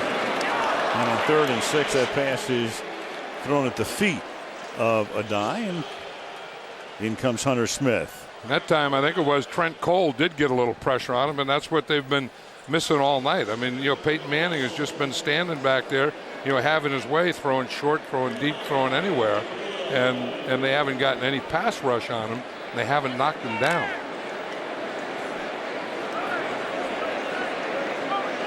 Reno Mahe will run it back. Hunter Smith. Mahe will field to the 7. Tackled at the 10. Chris Collinsworth, the king of all media, as busy as anybody in the business of late, standing by in our studio in New York. We'll check in with Chris when we come back to Indianapolis. Back in New York, and there's Dallas Clark and Civvies. And again, Andrea reported. Look at those things to the left of him, though. That's not a good look. Yeah. Crutches. Sprained knee. And on 1st down, this is Westbrook. Chris Collinsworth in New York, been a big day. Of course, a lot of crazy stuff in the NFL. Chris, You did the Denver game the other night on the NFL Network with Brian Gumbel. So what's going to happen in Denver? We have him next week on Sunday night. Is Plummer going to play or is Cutler going to play in your mind? I think it's going to be Jay Cutler. And really the story from there is that this kid, Jay Cutler, was just so good in practice, they couldn't keep him out anymore. You know, he kept making throws during the course of the practices, and all the players and coaches kept looking over at Shanahan like, when are you going to get this kid in the game? You know, those kind of things. And so finally, it's just, I think he made the move. The feeling was that they weren't going to go to the Super Bowl as long as Plummer was the quarterback, take a shot with Cutler. Maybe he's the next Tony Romo. Who knows? Westbrook just got dumped by McFarland. You know, John and I have talked about this. We talked to Tony Dungy last night. He was putting himself in Mike Shanahan's shoes and said that is really a tough call. I mean, you're a 7-4 team. It's not like you're 2-9, and you got a chance to go to the playoffs, and the guy's never taken a snap. Well, and plus the guys that have had success, the Tony Romo, the Phillip Rivers, those guys were guys that sat on the bench for a couple years and then came in. But now all of a sudden you're asking somebody in their rookie season without much practice, certainly since the preseason and training camp, to all of a sudden come in and try and save your season. But the one thing about him is that he can make throws from the pocket. And with Jake Plummer, when the running game's not going well, and it hasn't been going well for the Denver Broncos, you're forcing him to make throws from the pocket, and that's simply not what he does best. Garcia just threw that one from the pocket, and Stallworth couldn't make the catch. And so it is 4th down, 3 and out, deep in Philadelphia territory. Dirk Johnson will send it down toward Wilkins, who's going to let it bounce. And it will bounce out of bounds at the 48. We'll check in with Chris again when we come back on the other side of the break. Talk about a couple of other things. We got a flag here before we go to that break. Bill Carollo. One thing about the flex schedule, you can get a referee 2 weeks in a row. We got him last week, and then he was assigned to this game before it was flexed in. And one thing you know about Bill Carollo is what? He never overturns a call. So you could say that this one is going to stand. Right. This play will stand. It's been over a year since he's overturned a call. He had one challenge tonight. He got it right. Personal foul, unnecessary roughness, number 34, after the play was over. 15-yard penalty. Receivers will keep the ball. First down, timeout. TJ rushing. Okay. Now some commerce. Back after this. The Indianapolis Colts up by 17 as the scores will go by if you missed them today. Jets winning, but the Giants, of course, losing in a stunner at Tennessee. 1st and 10 here at the 36-yard line for the Indianapolis Colts. Peyton Manning.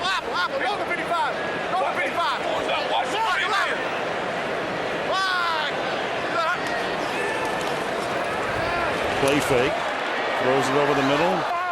That's incomplete. And Fletcher was the intended receiver. And then a flag just for frustration. There was no flag for interference. But the Philadelphia defender picking up the ball and just firing it. It was Brian Dawkins.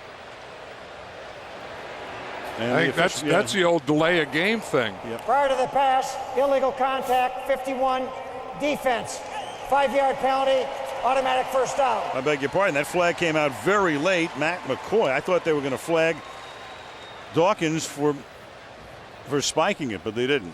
John, we were talking to Chris Collinsworth. Next week we have Denver. I mean, you're a coach. You can put yourself in those shoes. What do you do? 7-4? Do you go with the kid who hasn't played, or do you go with the veteran? I would probably go with the veteran. I think that, like Tony Dungy was saying last night when we talked about it, that, it's so easy to say that this guy that hasn't played yet can come in and play. Now, Tony Romo, to me, was a different situation. I mean, he'd been there for 3-4 years and knew the system. Jake Cutler, is just in there. And he's going to be the quarterback of the future, but I don't know that you have to do it right now. I mean, I think there's a lot more wrong with the Denver Broncos than with Jake Plummer. Again, this is all speculation because Mike Shanahan has not announced who the quarterback will be at this point as Adai takes it for a couple. We see Peyton Manning tonight. You know what happened to Eli Manning today, the 21-0 lead. And Tom Coughlin in his post-game press conference talked about this. We had many opportunities, and we left, again, many plays on the field. We can't. There's no way you can throw an interception under that circumstance at the end of the game. There's no way. I mean, if you're rolling and you don't like what you see, throw it out of bounds. We can always go ahead and, go to overtime. Don't turn the ball over. 2nd and 5. And that is picked off. It is picked off by Shepard, and Lito Shepard with the interception off a deflection. And Manning looking downfield as if, wasn't that an incomplete pass? Let's take a look at this again.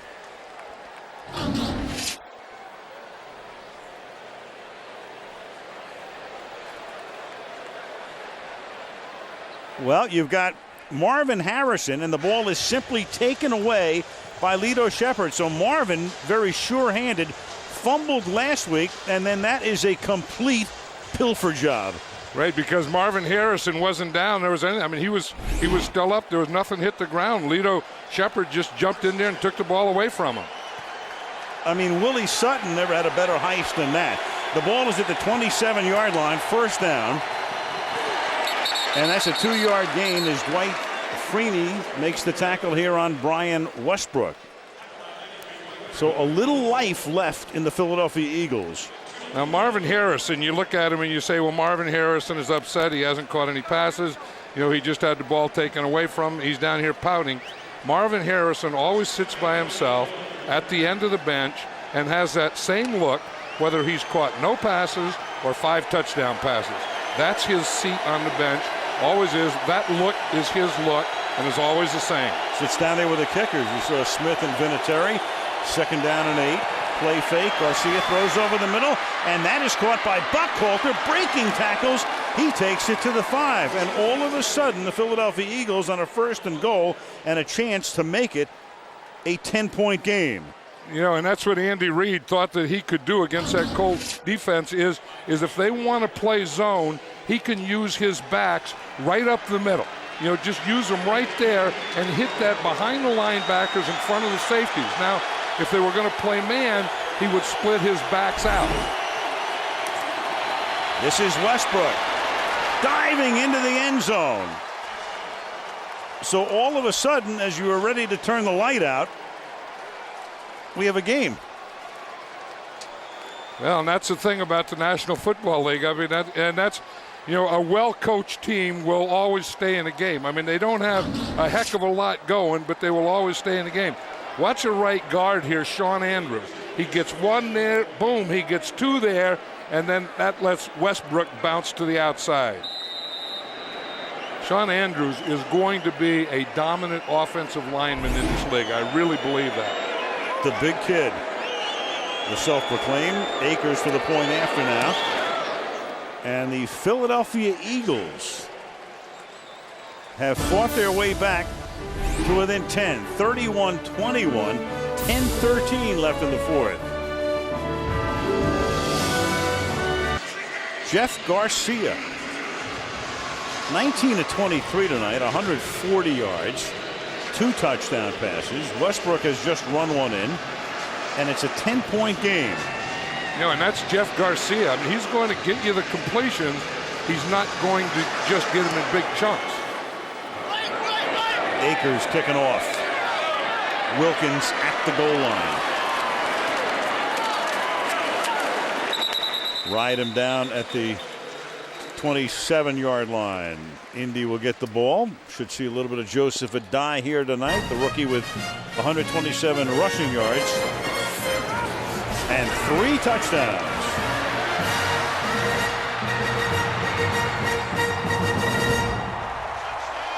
Andrea Kramer, Indianapolis, where the Colts all of a sudden now face a fairly important drive with Philadelphia trying to scratch and claw back into it at 31-21 from the 27-yard line. Peyton Manning on 1st down hands the ball off to Dominique Rhodes. You got a flag coming in. Normally holding would be the call, and it will be as it comes in from the umpire. The Eagles are still in their nickel defense, or earn the nickel defense now on 1st down, but now the difference is they're attacking the line of scrimmage. 98 defense, 5-yard penalty from the end of the run, automatic 1st down. Mike Patterson. Let's go to Andrea. Well, with the game tightening up just a little bit, you probably know that Peyton Manning would prefer to have Dallas Clark in the game as opposed to sitting behind me on the bench. But word is that the X-ray on his right knee was negative, but he is scheduled for an MRI tomorrow. And Indianapolis will next play next Sunday at Tennessee. Then they go to Jacksonville before coming home to face Cincinnati on the 18th. Rhodes stopped by Patterson. You know, one thing about Peyton Manning, he has great mechanics, and they're the same all the time. And if you just watch him enough, and you watch him in practice, and you watch him on film, you know he's always up on his toes. He's always bouncing, and when he throws the ball, he leads. You'll see it right here. He leads right here with a 6-inch stride towards the way he's thrown. Then his right foot whips up and comes around. He said he learned that by watching Nolan Ryan. He said that his throw and his follow through and that foot coming up and the torque is just like Nolan Ryan. 2nd and 7. Draw. Rhodes to the 47 and the first down. I keep thinking of a horse player, John. A horse player goes out to the racetrack, and in the post parade when the horses are out there, if a horse is up on his toes, that's the horse you want to bet on, because that horse is normally full of life. And you see Manning back there, and he's up on his toes. I think that's the horse you always want to bet on, that too. Colt, Colt. Yeah, what horse do you want to bet on in this race? Give me that one that's wearing 1-8 on his back. It's all, it's a 6-inch stride. I mean, he doesn't want to, ever stride any longer than that, and then torque and whip that right leg around. Under 8.5 remaining. Rhodes to the 50-yard line. Nice little 1-2 punch, of course. Adai, the rookie, 16 carries tonight. Rhodes, 14 carries tonight. So they've been balanced air and ground and balanced on the ground alone as you look at Adai. And running is a lot easier now in this part of the game. Each quarter, running becomes easier when you have the lead. Tarek Glenn a little slow in getting up, but he'll walk off. Injury timeout. The Indianapolis Colts right now 2nd and 7 with Tarek Glenn coming out of the game, at least for one play. Dean is already out. Charlie Johnson's seen a lot of action tonight. It's 2nd down and 7 from the 50-yard line. Rhodes over that left side, normally occupied by Glenn, and that's a gain of about 6, setting up a 3rd and 1. Yeah, they moved Charlie Johnson over to that side. Then they took their right guard, Jake Scott, and moved him to right tackle. And then they put in Dylan Gandy at right guard. Now Glenn comes back in.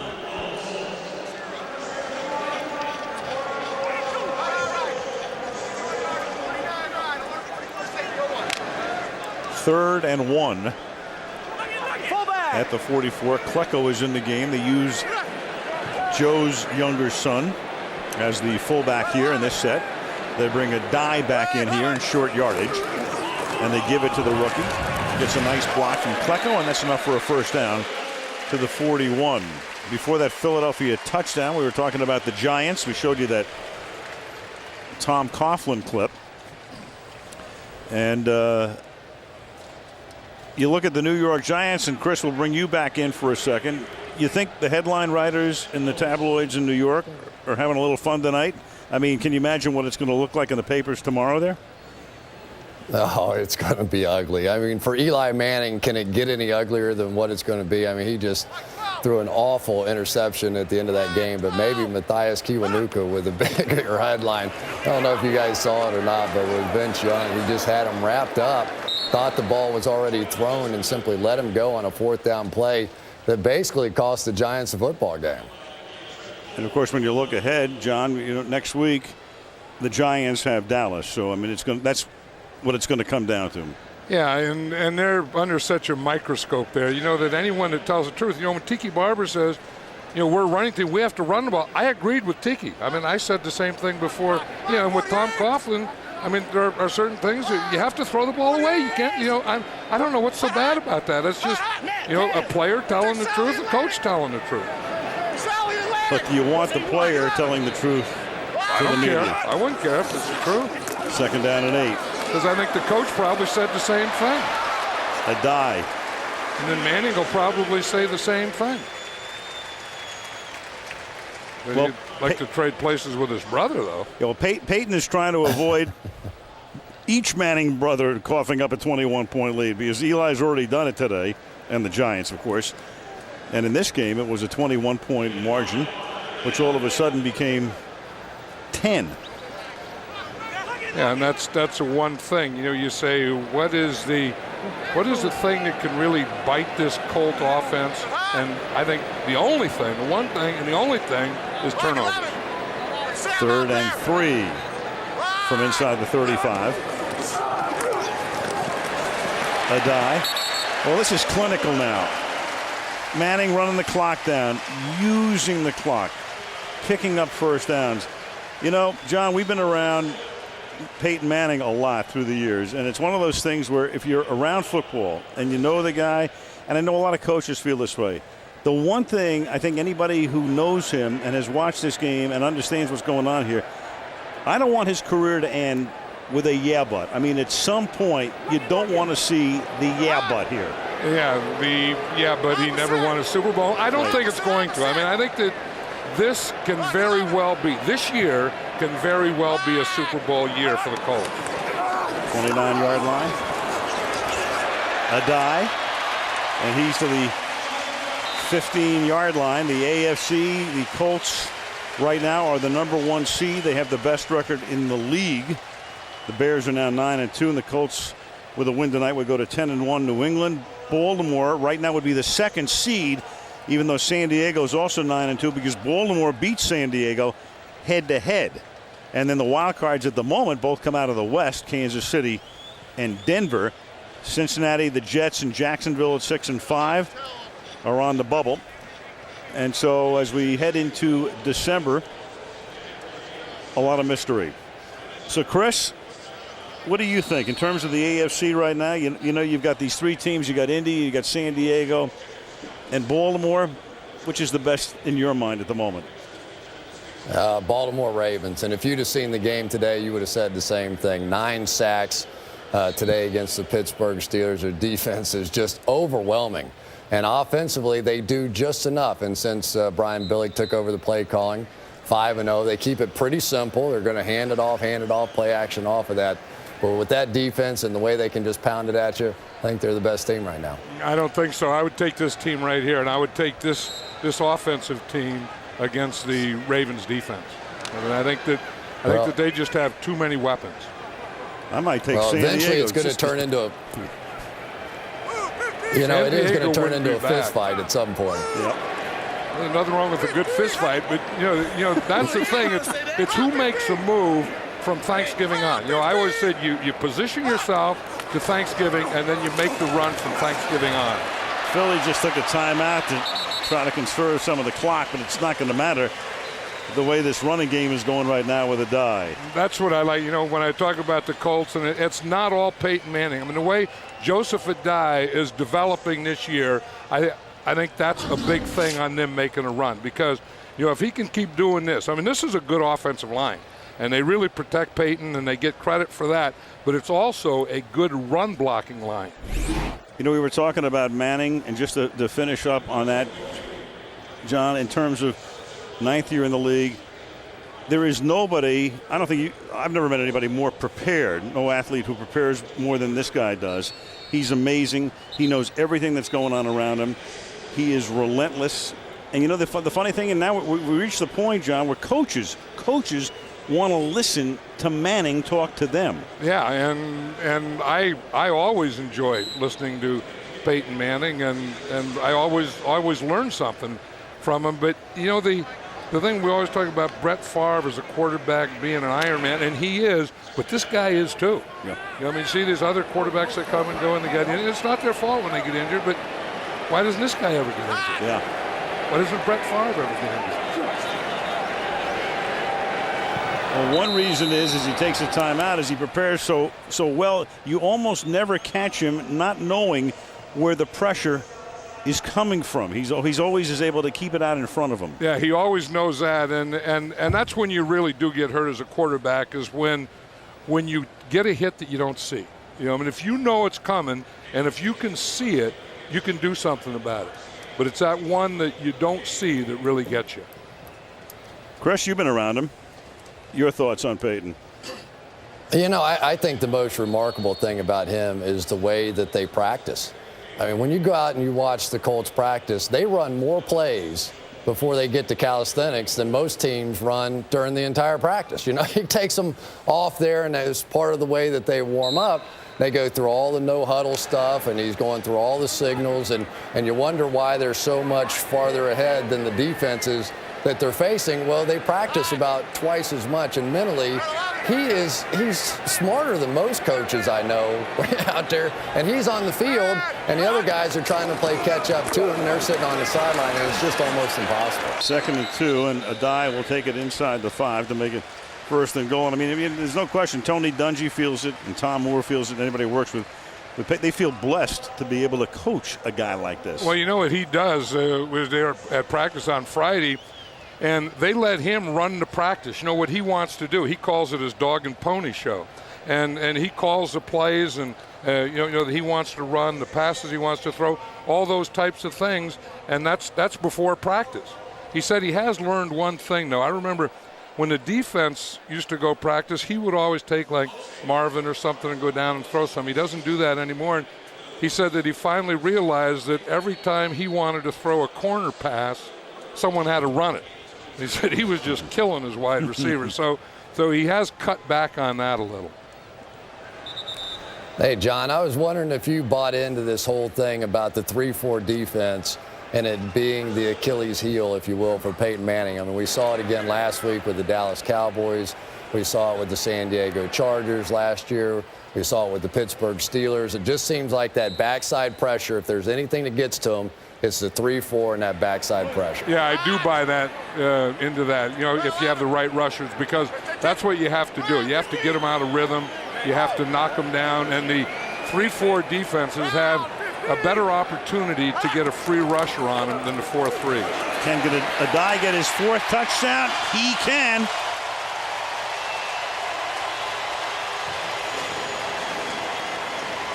Joseph Adai just tying a franchise record for touchdowns in a game.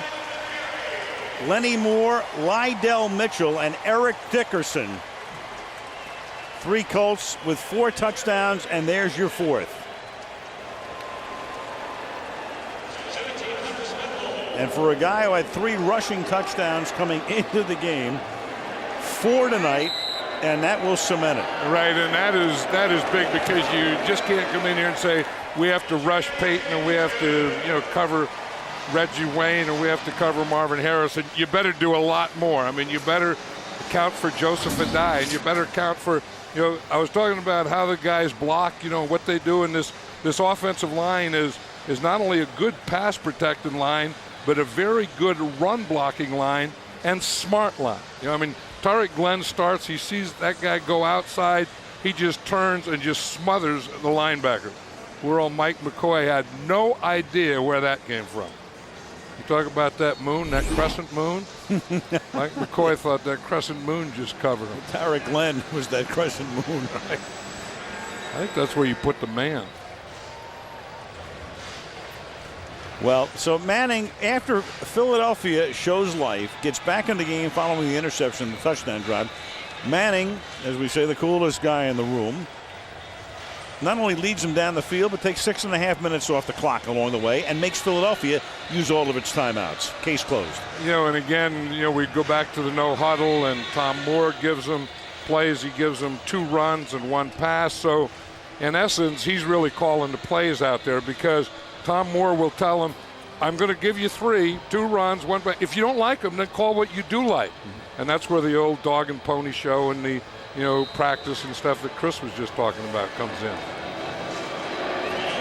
Tom, why do you think the Philadelphia Eagles have struggled so much stopping the run this year? I mean, they keep drafting defensive linemen, and yet, for whatever reason, it's just not working this year. Yeah, they haven't gotten the tackles. The tackles can't hang in there and make plays, and and the linebackers aren't filling, and they don't have their fits down. I mean, the linemen are getting blocked and the linebackers are standing back, and there's just holes that go straight ahead and holes that go sideways.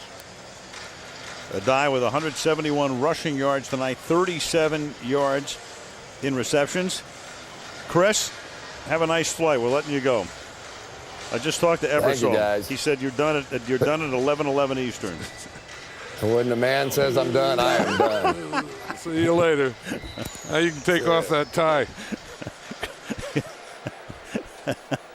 Isn't that something about television, though? We all wear neckties and stuff, and the first thing when it's over, first thing comes off is that necktie. Absolutely.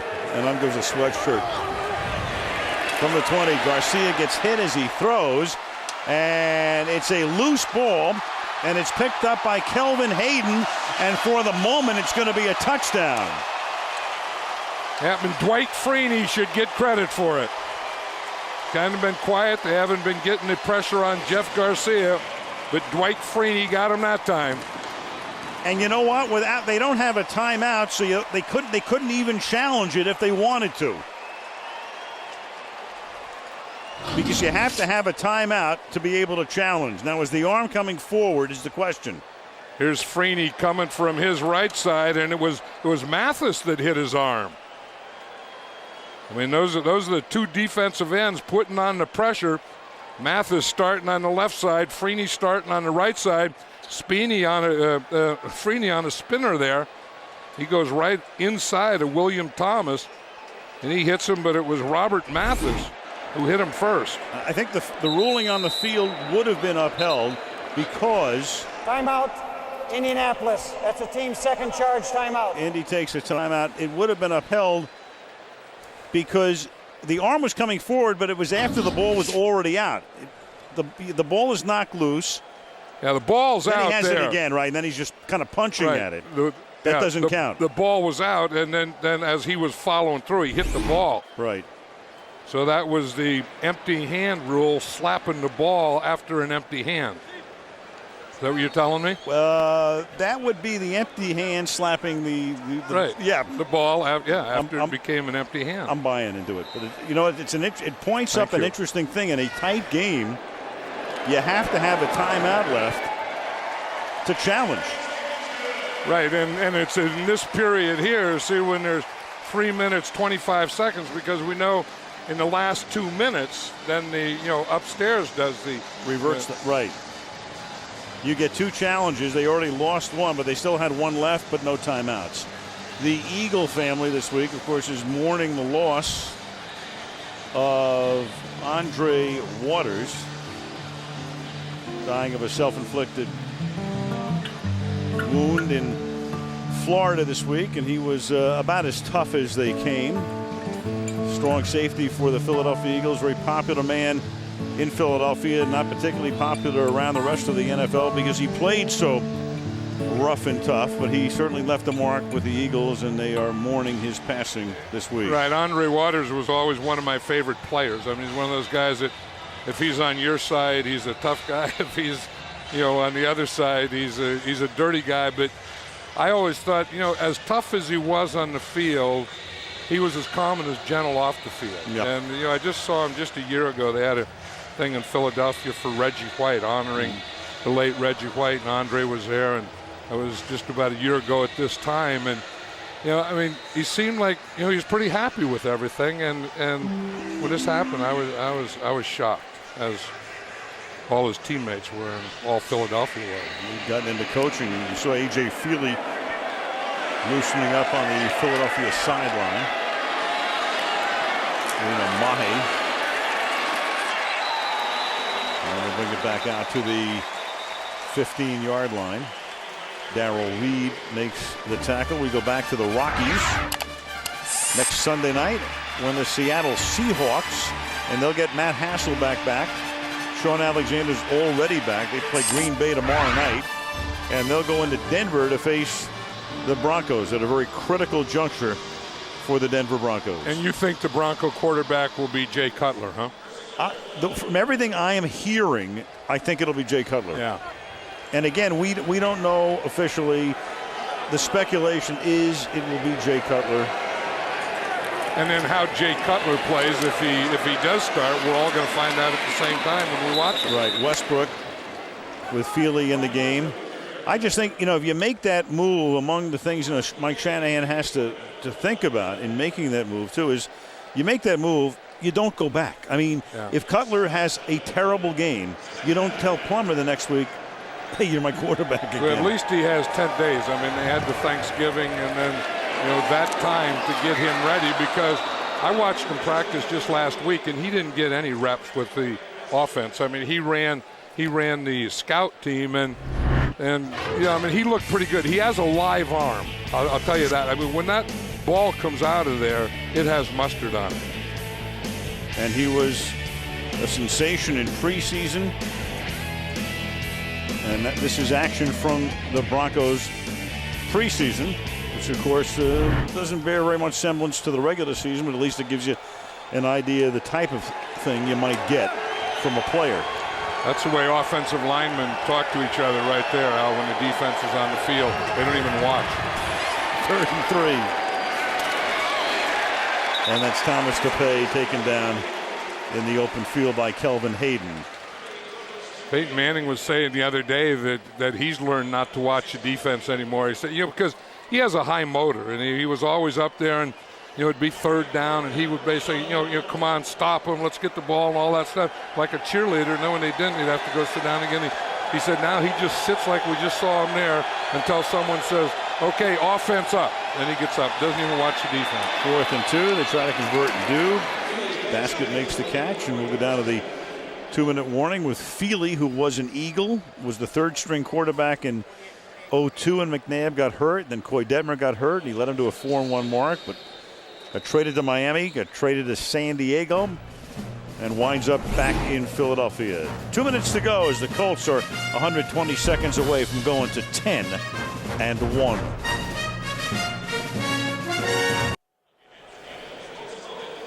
And Peyton Manning has had a pretty nice time this season on Sunday Night Football. Started with our first Sunday night game against his brother and the Giants. They won that one. Went to New England and won that one. And they're winning this one. Take a look at the NFC playoff picture right now. The Bears, despite that loss today, still with the best record, 2 games in front, in fact, of Dallas leading in the East, New Orleans in the South. Seattle 6-4 with their game against Green Bay tomorrow. And then at the moment, the Giants, despite those 3 consecutive losses in Carolina, will be the wild cards, and then a whole bunch of teams. I'll tell you, after watching Dallas on Thanksgiving Day, I don't know anyone in the conference that's playing better than the Cowboys. Yeah, not at the moment. And especially their defense. I mean, that's a Bill Parcells team when you play defense like that. I don't know that they have a Bill Parcells running game yet, but they have a Bill Parcells defense now. I remember you saying that in preseason, that you thought that the Cowboy defense might be the best defense in the league. Right, and it was the most impressive thing that I had seen in preseason was the Cowboy defense. 79, defense, entering the neutral zone, creating a false start. 5-yard penalty, first down. Raheem Brock.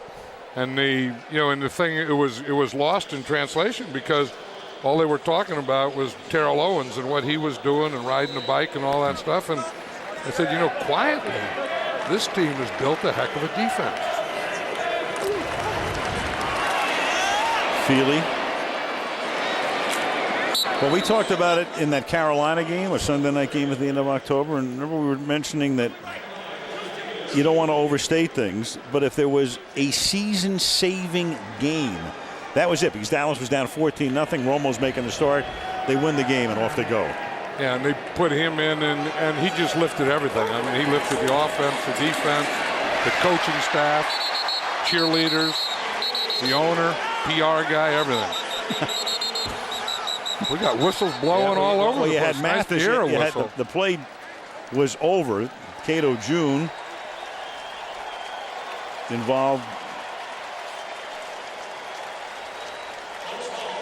there, and you've got you've got Feely going down, and they are going to rule this a turnover here. You're going to see Robert Mathis here with another strip. We saw him the one on Jeff Garcia, and then we're going to see him get this one. You see how he dips that right shoulder to get underneath John Runyon? And then he takes his left hand and knocks the ball right out of Feely's hands. Mm-hmm. Here it is again. Watch right here. Now watch the dip. You see how that shoulder goes down and then comes up again. Then he uses his off arm to knock the ball out of A.J. Feely's hands. Andy Reid with a lot to think about. Tony Dungy knows that his team is 10-1. 2 games on the road now, both in the division, Tennessee and Jacksonville over the next 2 weeks. Andy goes home to meet Carolina. 239 rushing yards tonight for the Colts. A die, 171 yards, Rhodes 68, a die with 4 touchdowns. Oh, by the way, Manning with just 183 yards through the air and 70% completion rate. And the Indianapolis Colts win it by a score of 45-21. The Sirius Satellite Radio postgame report coming your way as you take a look at the Empire State Building in New York. And we'll come back to Indianapolis, Indiana after these messages from your local NBC station.